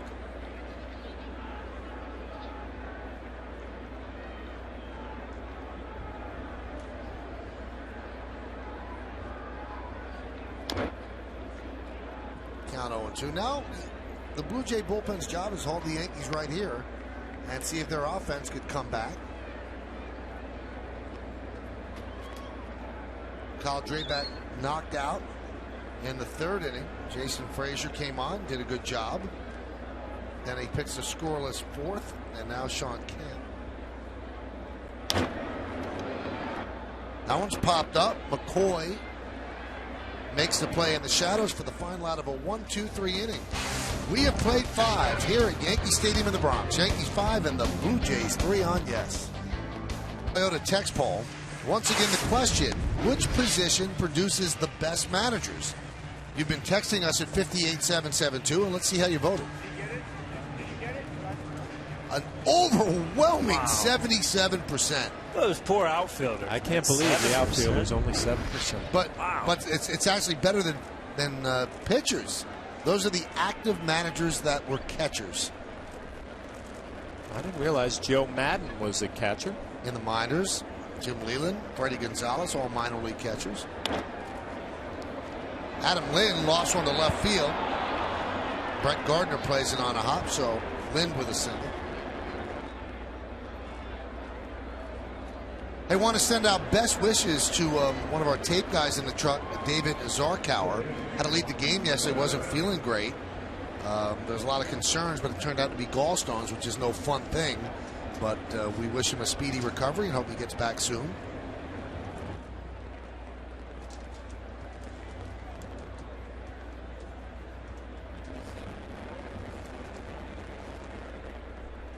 Here's Juan Rivera. He's 1 for 2. Count 1-0. Now, Michael, I have a question for you because I know you're going to know the answer to this question. Love to be put on the spot. We talked about that 2003 World Series team, right? And a couple other players who are still in the major leagues. Right. Is Jeff Weaver still an active major league player? I don't think he is. Okay. His brother's been very active. Last time I looked, 6-0, 0.99 for Jared. Well, I know Jeff last year pitched, right? I think for the Dodgers. We just looked it up. He's out. Nick Johnson? You know, I don't know if Nick got picked up anywhere. Cleveland, maybe? Is he in the bigs in Cleveland? He was sent down? Nick had an injury-plagued year last year with the Yankees. Just throwing some things out there at you. It's like a book of knowledge up here, though. And I always ask him questions. And it's just, he keeps giving me answers. I don't even know if they're real or not, but he gives me answers. I like to just give you advice on anything in life. It doesn't have to be on sports. It's been a long time you've been giving me advice, too. That's helped, too. Look how you turned out. Yeah.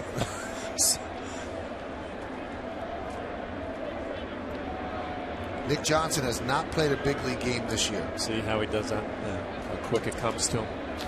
The thing is, though, he's got an army behind him. He's got guys throwing note cards at him in his ear, everything.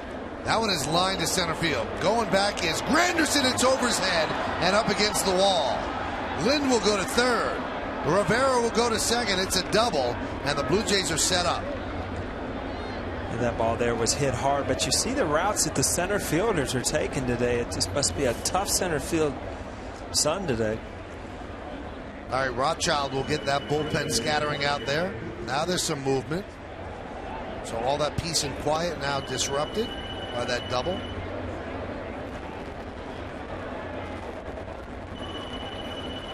Nobody's picking up for Larry. Mike Harkey's on his way. There he is. There you go. What a strange game, though. I mean, Kyle Drabek really struggled. It felt like the Yankees almost had a bigger lead than they actually do. 2-run game, second and third, nobody out. David Robertson looks like he's going to get loose. David Cooper lofts one to left field. Let's see if it's deep enough to score a run. There's the catch. Tagging is Lind. Here's the throw. Not in time. A sac fly for the rookie David Cooper. Now the Yankee lead is now 5-4. So Cooper picks up his first big league RBI. Ryan Butterfield, the third base coach. Aggressive call right there. Brett Gardner's throw had enough on it, just a little bit offline. Adam Lind, not a burner, was able to score. Oh, I can't even look at Butter without laughing. There's just something about him. I put the pressure on him today. I said, don't make a bad call down there. O'Neill's going to be all over you. There's the Cooper family. They made the trip from Sacramento when they heard that David had been called up. Mom, sister, and girlfriend. Now, of those three, Paul, because you say you always ask me questions. Of those three, who's the most nervous? Mom, sister, or girlfriend? I would say mom. Yeah. I'd say sister doesn't really care. No, sister's girlfriend's got a lot invested. Yeah, girlfriend's just hoping he has a great career and a future engagement ring. That's what the girlfriend's worried about.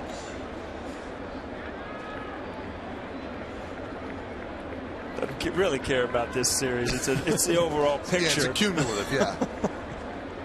That RBI, you know, that's another carrot. Here's the 0-2.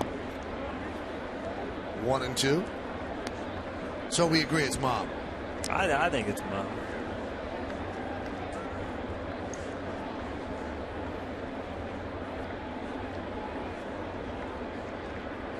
AJ takes a deep breath, trying to hold this Yankee lead. It's 5-4 now.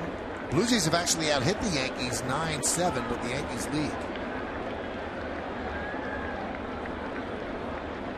Trying to keep Rivera close.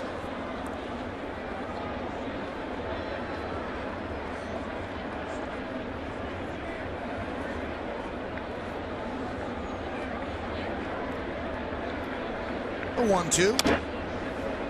Grounded foul.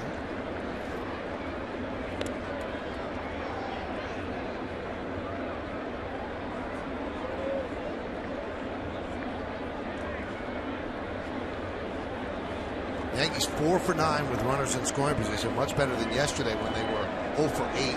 Blue Jays 0 for 4 today, but they do have 2 sac flies.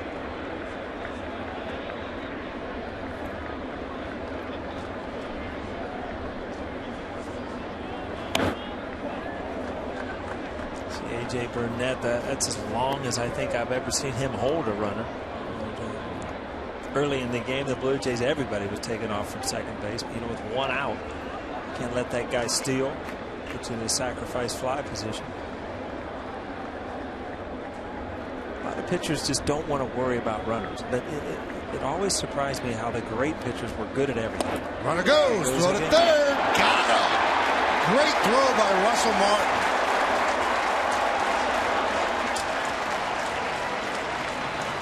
Strike him out, throw him out. Edwin Encarnacion goes down looking, obviously, and John Farrell did not like that call, so that will do it. Call that strike 3, and then Martin with the great throw and a good tag by Chavez. It's 5-4 Yanks.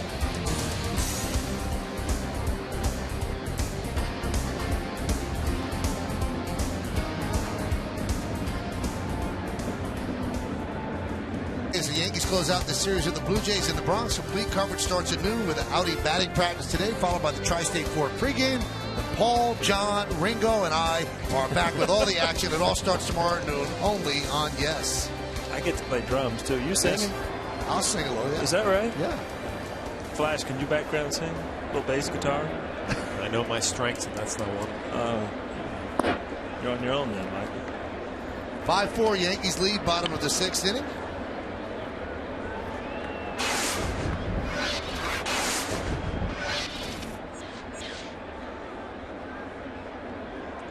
Gardner is 1 for 1 with a walk. And the one was an RBI single. Yankees have left 6 runners on base. Sean Camp, the third pitcher used by John Farrell.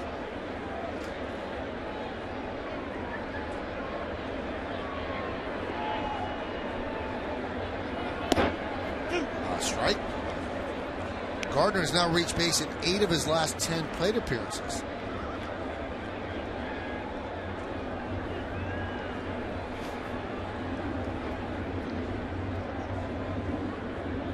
Gardner was struggling, about a week ago? It's hard to imagine a guy who runs like this getting in a slump for very long.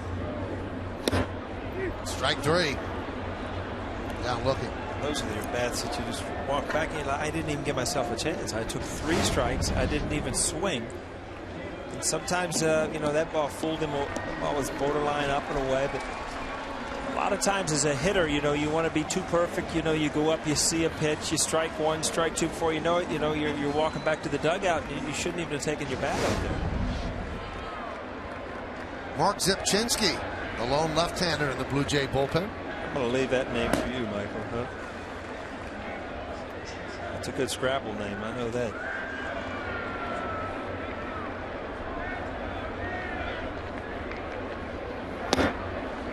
Big plans tonight, Paul? No, tonight. Frank and Mary. Frank and Mary. Frank and Mary. It's like the break-in weekend.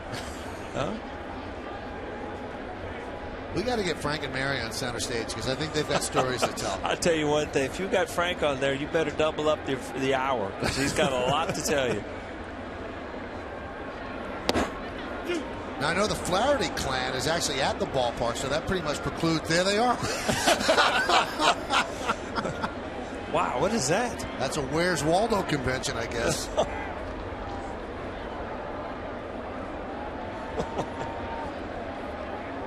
That, of course, is not John Flaherty's family. Relatives, but not family. The 0-2. I'm just curious because the 3 kids are here, John. Will they eat so much at the stadium that it will render dinner useless? Yeah, they'll be taken care of. By the time we get in the car on the way back, his job is getting loose. My wife and I will talk about dinner. They don't need to be involved. We can talk about this because they're here and they can't listen. I mean, this is kind of a game plan for you today. Feed the kids at the ballpark. And then, you know, you and your wife can take care of yourself later. Well, like I said, we had a busy morning. A soccer game, 2 lacrosse games, a baseball game, all before noon. Wow. Then they come down, enjoy the ball game for a few hours. Kids will eat for 3.5 or 4 hours. We're on pace for that today. Wife and I will grab a nice meal. 5-4 Yankees lead. 0-2 on Jeter. He swings and misses. 2 strikeouts for Sean Kemp. Jeter's now 0 for 3 today. Kemp, usually a guy who's tough on righties, has a tough time with lefties. Struck out Brett Gardner with a backdoor slider. Yeah, he's figuring that's enough. Yeah. That good a pitch. You only get 2 outs. There we go. Tries to play it off.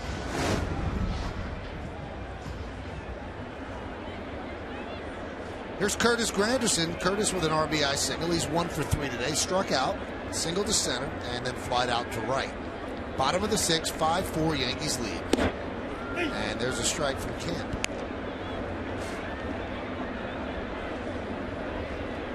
Toronto's got some guys they can file out of that bullpen that can get some outs.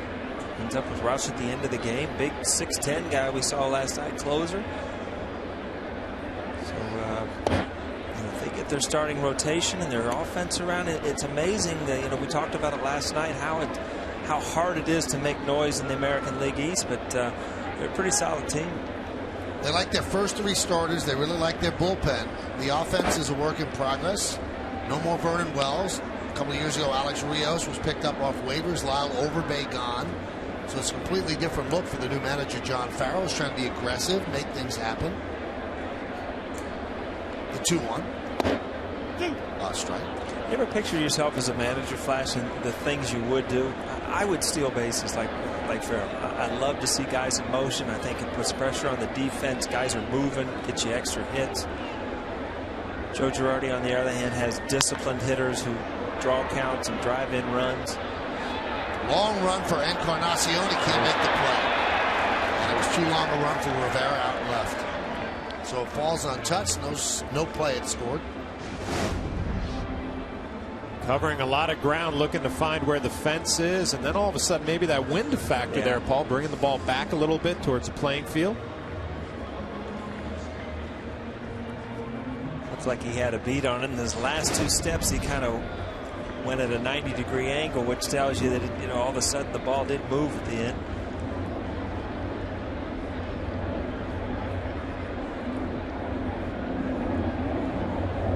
The 2-2. Just missed outside with the breaking ball. This game is showing you the importance of a good bullpen, and obviously every team wants to have a good bullpen, but Drabek struggled. Now all of a sudden this game has settled down with some of the relievers coming out of the pen for the Blue Jays. Swing and a miss. It gets away from Molina. No, they say it's a foul ball. All right, Gardner tried to buy it and go to first. Here's the question. I say Granderson? If Granderson swings and misses and does not think he fouls it off, which it doesn't look like he did, he jumps running out of the box thinking he's got to get to first base. I think Wally Bell missed one there. Why didn't Granderson argue that then? Why would he argue? Why would he argue? 3. But he would have been at first base. No, the ball was right there with Molina. Molina should have been the one. Did it go to the backstop? Yeah, it kicked away. High fly ball, right center field. Bautista will make the play, shading his eyes from the sun. And that will do it as Kemp has had 6 up and 6 down. We go to the 7th. 5-4 Yanks. Business associates out to Yankee Stadium for a group outing and a game day suite. Game day suites can accommodate groups between 12 and 382 guests with all-inclusive food and non-alcoholic beverage packages. Mark your special occasion and make it legendary. Operators are standing by right now at 212-YANKEES, or you can email suites@yankees.com or log on to yankees.com/suites. Well, the Yankees go to the bullpen, and this is the formula. They have a lead, and in the 7th inning, they're going to go to Jabba Chamberlain. And those are Jabba's numbers so far. A strikeout per inning, 9 hits, 3 walks, so a whip of 1, which is very good. ERA of 4.50, and he has 5 holds.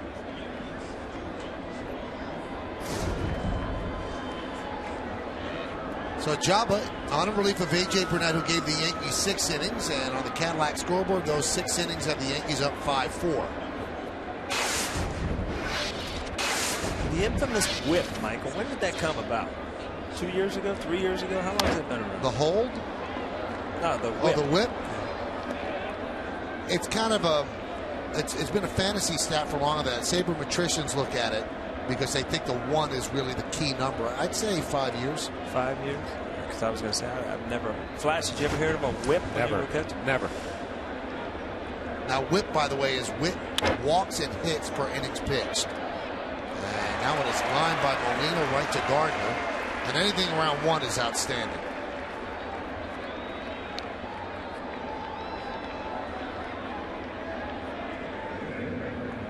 So Jabba in last night's ball game getting an inning of work. Actually did a nice job throwing a slider for a strike. Velocity in the mid-90s.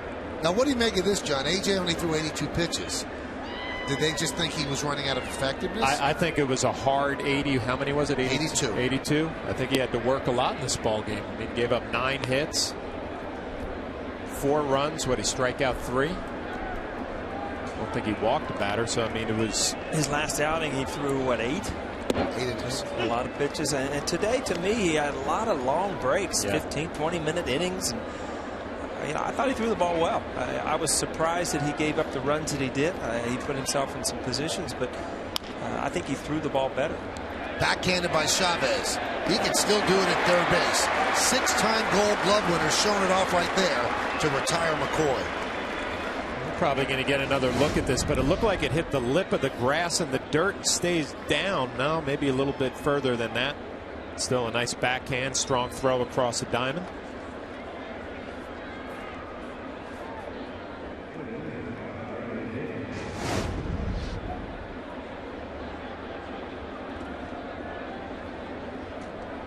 Back to the top of the lineup, and Davis. And he grounds one to short. Good job by Chamberlain. Easy 1-2-3. As the Blue Jays go down in order. At the end of 6.5 on a 6-pitch inning by Jabba. It's time for the 7th inning stretch, but we'll stay right here with the Yankees leading 5-4 to honor on with Jack on the postgame show. The Cadillac scoreboard, bottom of the 7th inning. Yankees are leading the Blue Jays 5-4. An impressive top of the 7th by Jabba. 1-2-3 inning and 6 pitches. He looked good. Well, I mentioned last night throwing the slider for a strike. He got a couple of easy ground balls on the slider this afternoon. Impressive inning. Well, Mark Teixeira will spin around to the right side against Zipchinski. And there's a strike.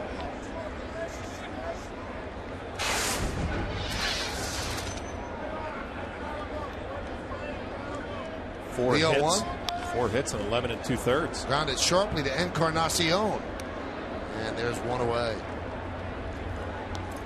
Tomorrow's starting pitchers brought to you by Verizon Fios. Get the ultimate in entertainment on the Ultimate Network. Fios, a network ahead. Jesse Litch will go for the Blue Jays. He's 2-1, 3.86. Ivan Nova 1-2, 5.82. Everything's going to start at noon with the BP show. 12:30 is the pregame. And then right around 107, 108, the first pitch of the final game of this 3-game set. Ivan Nova coming off a strong start against the Chicago White Sox.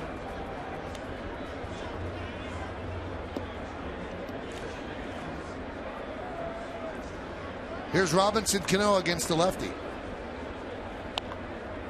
Squibbed down to third. It was kicking back toward fair territory, but Encarnacion grabbed it.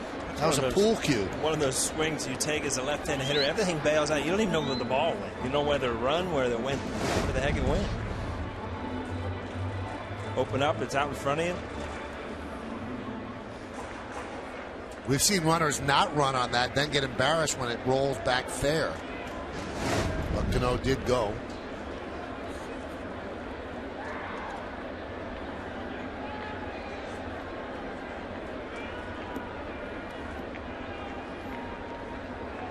All right, Michael. Cano's got 12 career at bats against this lefty. Right. How many hits he got? I'd say 4. All right, 3. How many home runs? I'd say 1. Oh, right on the nose. Just out of nowhere, too. 3 for 12, the home run career.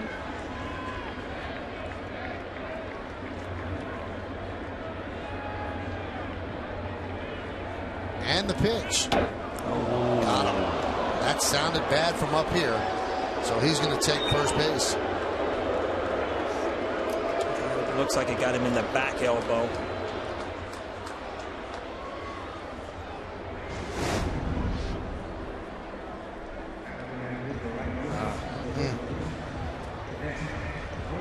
Didn't get him on the elbow. He got him on the forearm. Yeah. You mentioned last night, Paul, that lefty who can throw the fastball inside obviously gets away from Zepchinski a little bit. Sure, that doesn't feel good right now. Probably not going to feel a whole lot better tomorrow.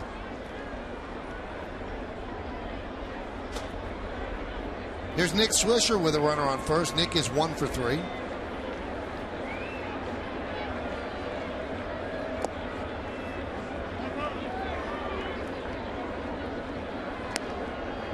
Against the Yankees, Zepchinski 1-2 in 6 games. A very bloated 8.72 ERA. 5 of those 6 games were starts.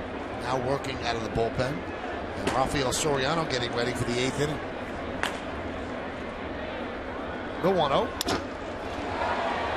Popped up. Shallow right. Oh, what a play by McCoy. And he's going to double up Cano to end the inning. Outstanding play by McCoy. Bautista didn't have a chance at it. McCoy an over-the-shoulder grab and a slide. And he gets up and fires to first for the inning-ending double play. MLB player of the game. Text your vote to 58772 or vote online at yesnetwork.com. Today's candidates are number 1, Eric Chavez. Number 2, Mike McCoy made a very good play to end the bottom of the 7th. Number 3, AJ Burnett. Number 4, Russell Martin.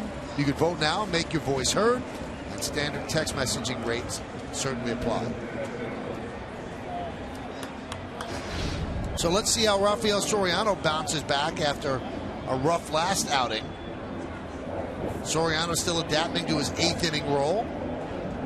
And he will face 2, 3, and 4 in the Blue Jay order. This is what Soriano's done so far this year in 11 games, 7.84. 10 1/3, 12 hits, 8 walks, and 7 strikeouts. I think you want to look what Soriano was his location. I mean, it's got nothing to do with velocity. A lot of balls down the middle of the plate. Tough hop, and Chavez stays with it. 1 pitch, 1 out.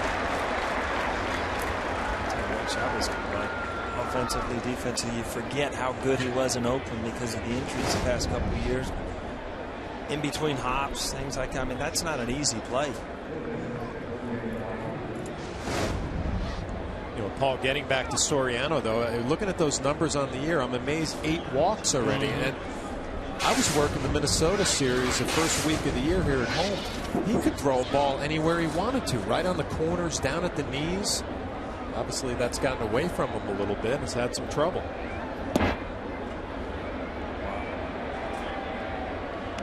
Now, why would Bautista try to bunt? I don't know if he's just trying to see a pitch or what, but that ball right there, I think he got in the line of flight for the umpire because that was a good pitch.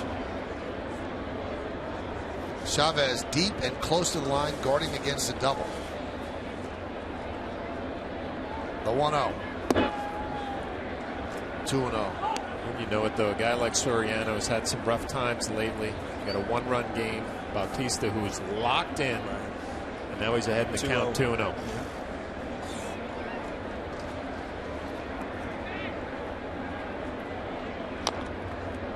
Big cut, fouled away. A little respect there. A little 2-0 slider. More importantly, down.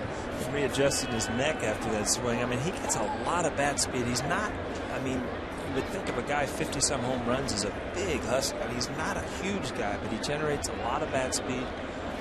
Big swing.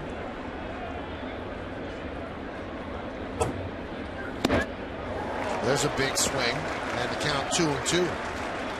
Bautista 1 for 3 today. Well, something extra on this fastball. After a 2-0 slider, he comes back with a fastball up in the zone a little bit, able to get it by Bautista. Not an easy thing to do lately. 2 balls, 2 strikes. Soriano deals. Popped up. Shallow left. Coming on Gardner. Still coming. 2 away. Tomorrow, don't miss a new WB Mason Presents the Joe Girardi Show. The skipper sits down to discuss the best plays and moments from the first month of the season. Plus, he'll answer your questions submitted on Facebook and Twitter. It's a new Joe Girardi Show tomorrow at 5 only on Yes.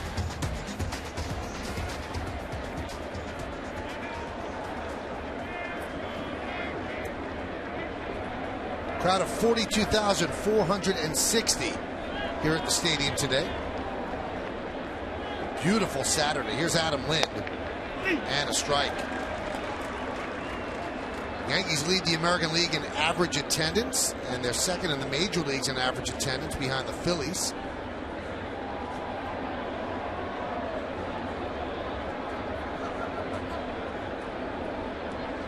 And the 0-1. Line drive, a base hit. So Lind is 2 for 3 today. Keeps the inning alive against Soriano. And for Lind, these 2 hits extend his hitting streak to 6 straight.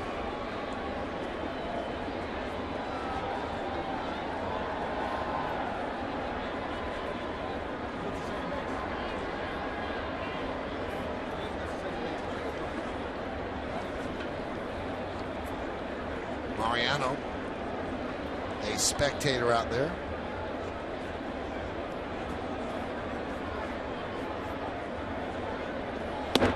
The pitch to Rivera is a strike. Soriano is looking for his first hold since April 19th. Frank Francisco warming for the Blue Jays. Got a couple guys over on the Yankee bench that are anxiously waiting to get through this inning.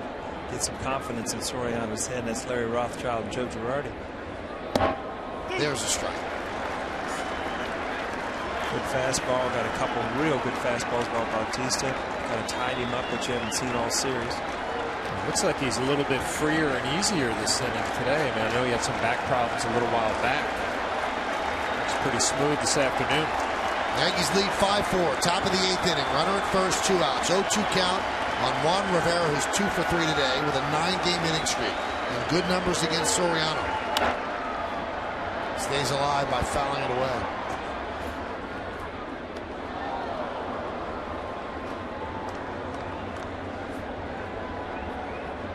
Soriano had that rough outing against the White Sox, and a lot of people jumped on his demeanor on the mound. I thought Joe Girardi said it best. He was like that when he saved 45 games. Why would he change? Why would he become a different person? He's very stoic on the mound. His looks do not portray much emotion. The 0-2. Nice back-handed pick by Russell Martin. Not an easy thing to do on a 95-mile-an-hour fastball down and away when you're setting up inside. It's just all reaction. And then to think about throwing to first base, too.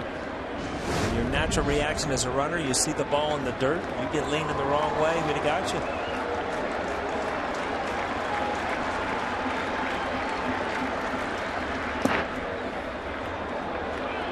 Tell you what, you can see why Rivera has good numbers off of Soriano. I mean, a slider down, he didn't even budge right there. It looked like he saw it right out of his hand. There's some pitchers who just get a good look. You see the ball early. He picked up that slider right away.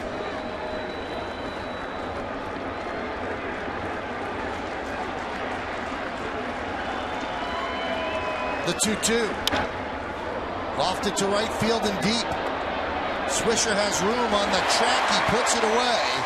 And Soriano keeps it at 5-4. No runs a hit. One man left. We go to the bottom of the 8th. It's 5-4 Yanks. It is brought to you in part by J&R Music and Computer World. And by Ford, the official truck of the New York Yankees. So Rafael Soriano works a scoreless 8th inning, and now Frank Francisco will come on. This will be his 5th game, 6 strikeouts and 4 1/3 to this point. As the Blue Jays try to hold it right here, and then they'll take their chance against Mariano Rivera in the 9th. So far, the Blue Jays bullpen has done a nice job. Jason Frazier, Sean Camp, and now let's see how Francisco does.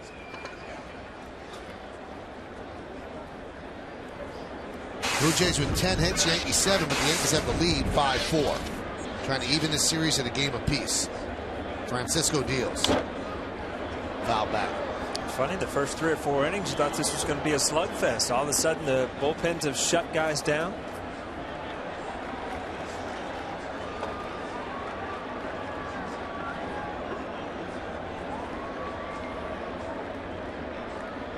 You know what? I left out a pitcher. Mark Zepchinski also did a good job. Just that his name was too long to write in the scorebook. Didn't fit. Yeah, I just wow.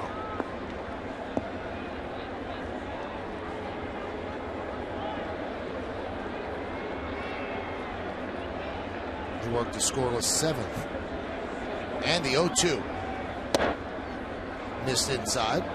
Chavez, Posada, and Martin. Here in the bottom of the 8th, the Yankees try to build on this lead.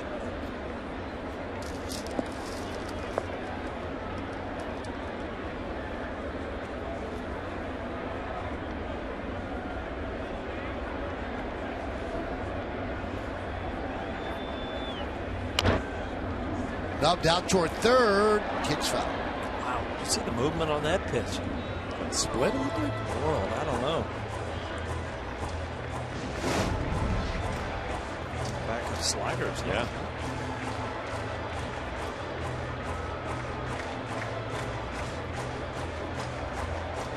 In slow motion, that ball moved a lot.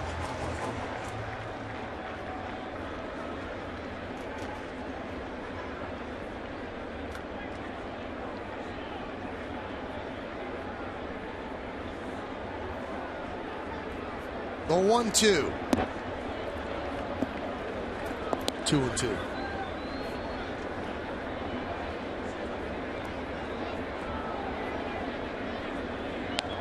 So far today, Chavez is 1 for 2, a ribby and a walk. Hitting .310 with 9 hits. On base percentage of .429.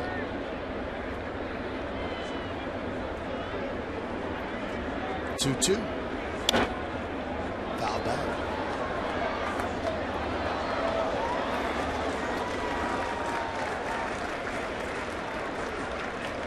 Lights are on, but not a cloud in the sky. Shade pretty much covering the entire field. Some splashes of sunlight out in right center. That's about it. Place looks great.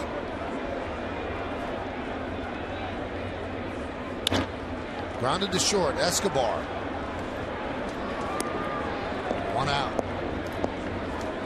Well, after the final out, don't miss the WB Basin postgame show as Nancy Newman and Jack Curry break down the big plays from this game and bring you highlights from around the league. Plus, Joe Girardi's going to give his reaction. It's all coming up on the postgame. It's only on Yes.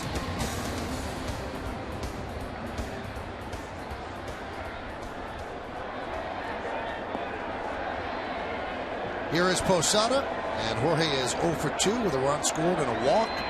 1 for his last 27.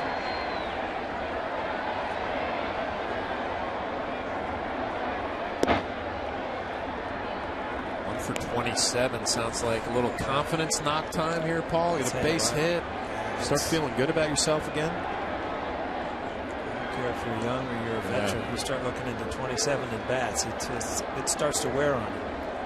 Well, those numbers also combine for his average. He's hitting 127.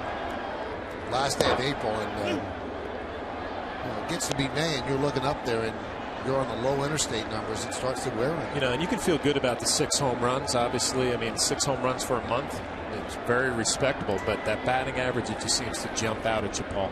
Which is really weird too, because usually when you're hitting 120 something, you're not doing anything. Right. And early on, he hit some home runs, and the two don't tie together. Usually when you're hitting home runs, you're doing other things also.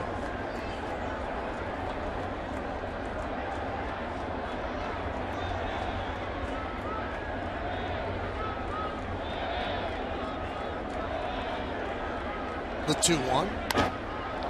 Lofted to left field deep. Giving chase Rivera. And when you're struggling, those get caught as Rivera hauls it in. 2 outs.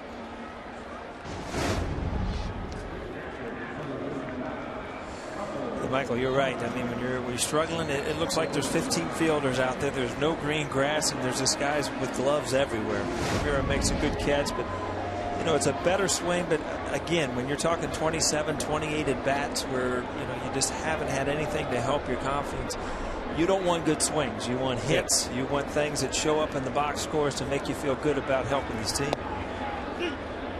Strike to Russell Martin. Russell 1 for 2 with a walk and RBI.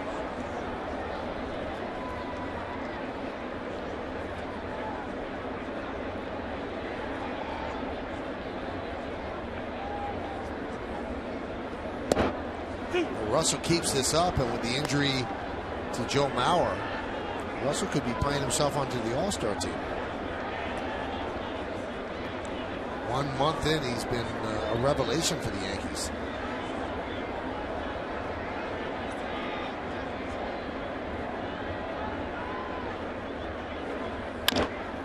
Chopped slowly to short. Escobar. And that'll do it. So 1-2-3 inning for Frank Francisco. Well, now the Yankees go to their closer, Mariano Rivera. He will try to nail this one down. Top of the 5th inning, Mike McCoy will hit his first home run of the year, and it'll also be his first career home run in the major leagues. So congratulations, Mike McCoy, your Land Rover drive of the game.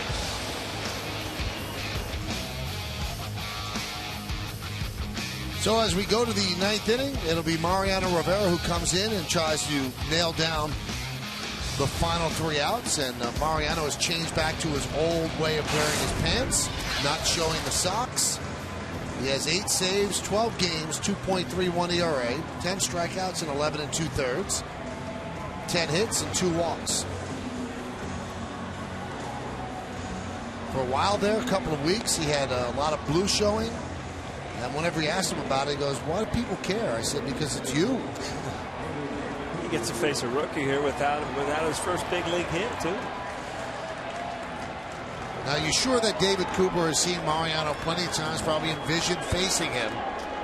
I wonder if he thought about it bottom of the 9th inning and he's still looking for his first big league hit. He has his game plan. I'm going to probably get some cutters inside. Maybe I'll leak a little bit early, look for it, try to pull it into right field. A lot easier when you see it on TV than when you get up there trying to do it.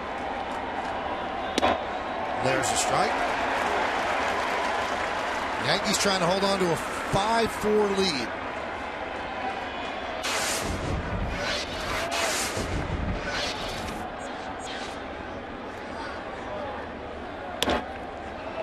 Popped up. Cano is there, and Cooper still looking for his first hit.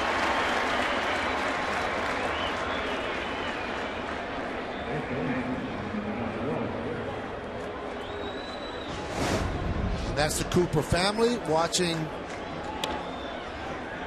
and hoping and waving. But it doesn't get it done. Ball lands in Cano's glove. So 1 down. Here's Edwin Encarnacion. Pitches high. Chavez playing very close to the third base line, trying to guard against the extra base hit. Outfielders also at no doubles depth.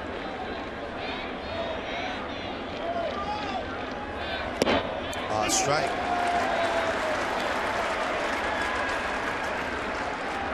We saw that Encarnacion 1 for 2 against Rivera, the one being a home run.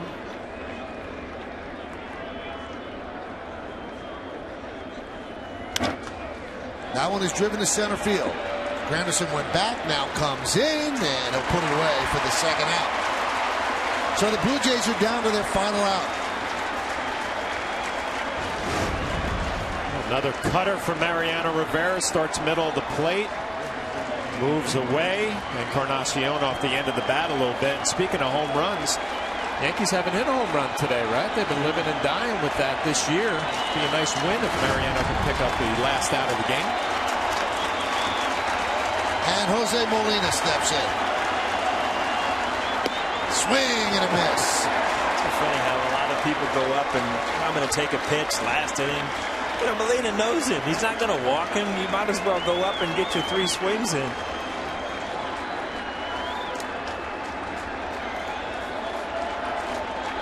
$42,460, most of them standing up. Molina 1 for 5 lifetime against Rivera. And he's in an 0-2 hole. Well, there's 2 of them, Flash. Yeah. He's got one more.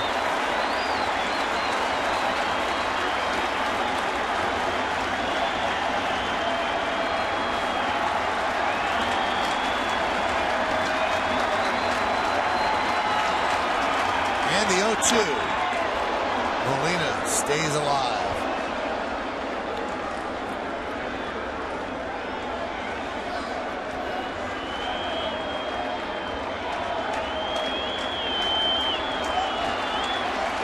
Two veterans, 60 feet 6 inches away. Game on the line. And the 0-2. Another foul ball.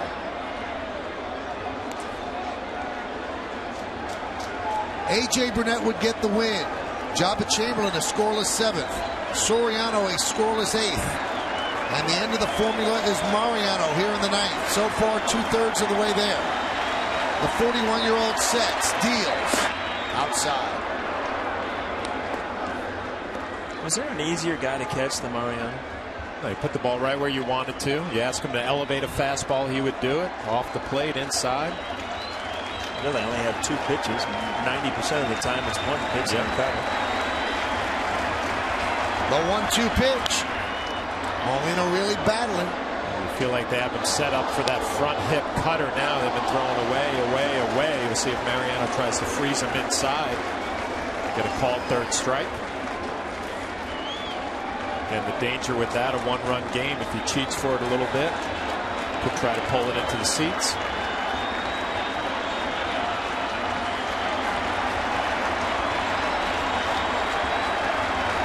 Another foul ball. Mariano shake off much? No.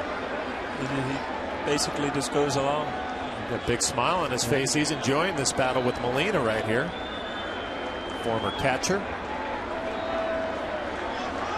Thrown him so many pitches away. You think he got plenty of room inside. We'll see if he goes to it. No, back away. 1-2. Lined into center field. It's a base hit. It's going to split the outfielders and roll to the wall. And Molina will chug into second with a double.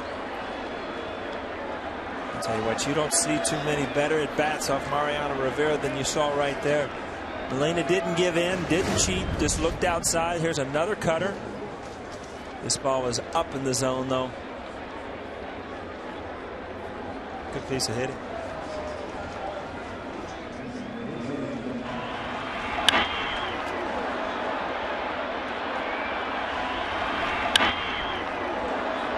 See too many balls hit that hard on Mariano.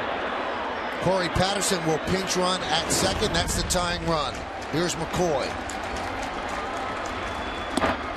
Pitch is high. Well, McCoy has a chance to have a great day. You see Corey Patterson pinch running at his first career home run in the big leagues. Made a nice play in really short right center field. Double play. And they get a chance to tie this ball game up. The 1-0. Outside, 2-0.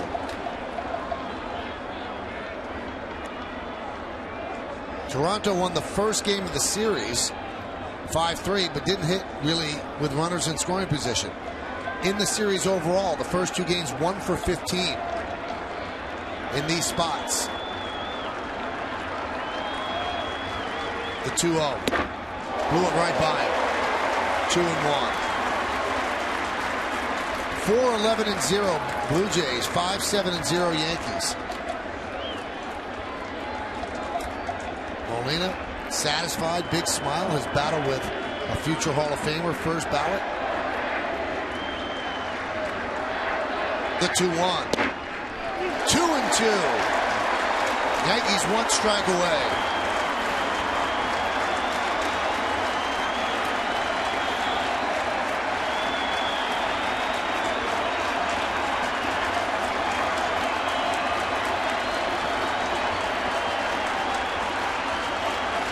Patterson with a big lead off second.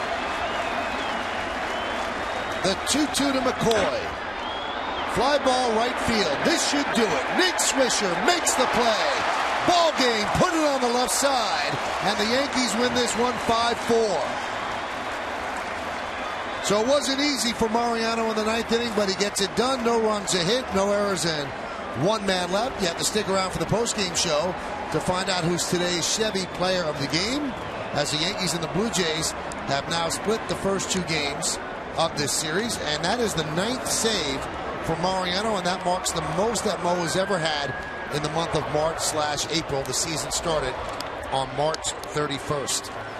So A.J. Burnett will get the win, and his April finishes 4-1. Yankees were worried or concerned, would he spin around his bad year from last year? And he's certainly done that in the first month of the season. Joe Girardi has to be happy. And offensively, a sac fly by Jeter, RBI single by Granderson, RBI by Russell Martin, RBI by Brett Gardner, and the Yankees get it done, and they win this one 5-4. One of the guys who had the RBI is Russell Martin, and our very own Jack Curry is with him in front of the Yankee dugout. Jack? Thanks a lot, Michael. Russell, I have to start with this interview by talking about pitching. What about the 6 innings that A.J. gave you guys? I thought he was tremendous today. Had a little bit of trouble locating his curveball, but he battled his butt off. You know, threw some fastballs down in the zone for the most part, and I think that was the key for him, locating his fastball. And then your bullpen trio gives you 3 scoreless. Let's break them down. What about Jabba? That was a fast inning. Jabba located his slider for a strike. That was big. Got some quick outs with that. I think he threw we're behind the count, able to throw a slider, and we contact. And then Soriano came in and did a good job for us. I thought he just did a good job of pounding the strike zone early, getting that strike 1. And Mo did his thing, throwing cutters, and got the game, got the save. So that's all we got. And now what about Toronto's pitcher? What about the approach you guys took against Drabek? You had an early run-scoring single against him. Was some of it patience with Drabek? Just keeping him in the zone. He's got good movement on his fastball. And I think the key for us was really just, making him throw strikes. And when we got that strike, we did some damage. So. And then finally, in the 6th inning, that strike him out, throw him out double play. How important is that in this game? That's big. You end the inning that way. Take away the guy in scoring position. And obviously it worked out well. A.J. made a great pitch. And they kept stealing on curveballs off him, and then we finally got them to go on a fastball. So that was the key, I think. Thanks a lot, Russell. Right, thank you. Michael, back to you. All right, thank you, Jack, and thank you to Russell as well. So Russell Martin continues his great first month as a Yankee, and April is over. Yankees with 15 wins are in first place, and the kids obviously like what they see as Mariano closes this out, and the Yankees win 5-4.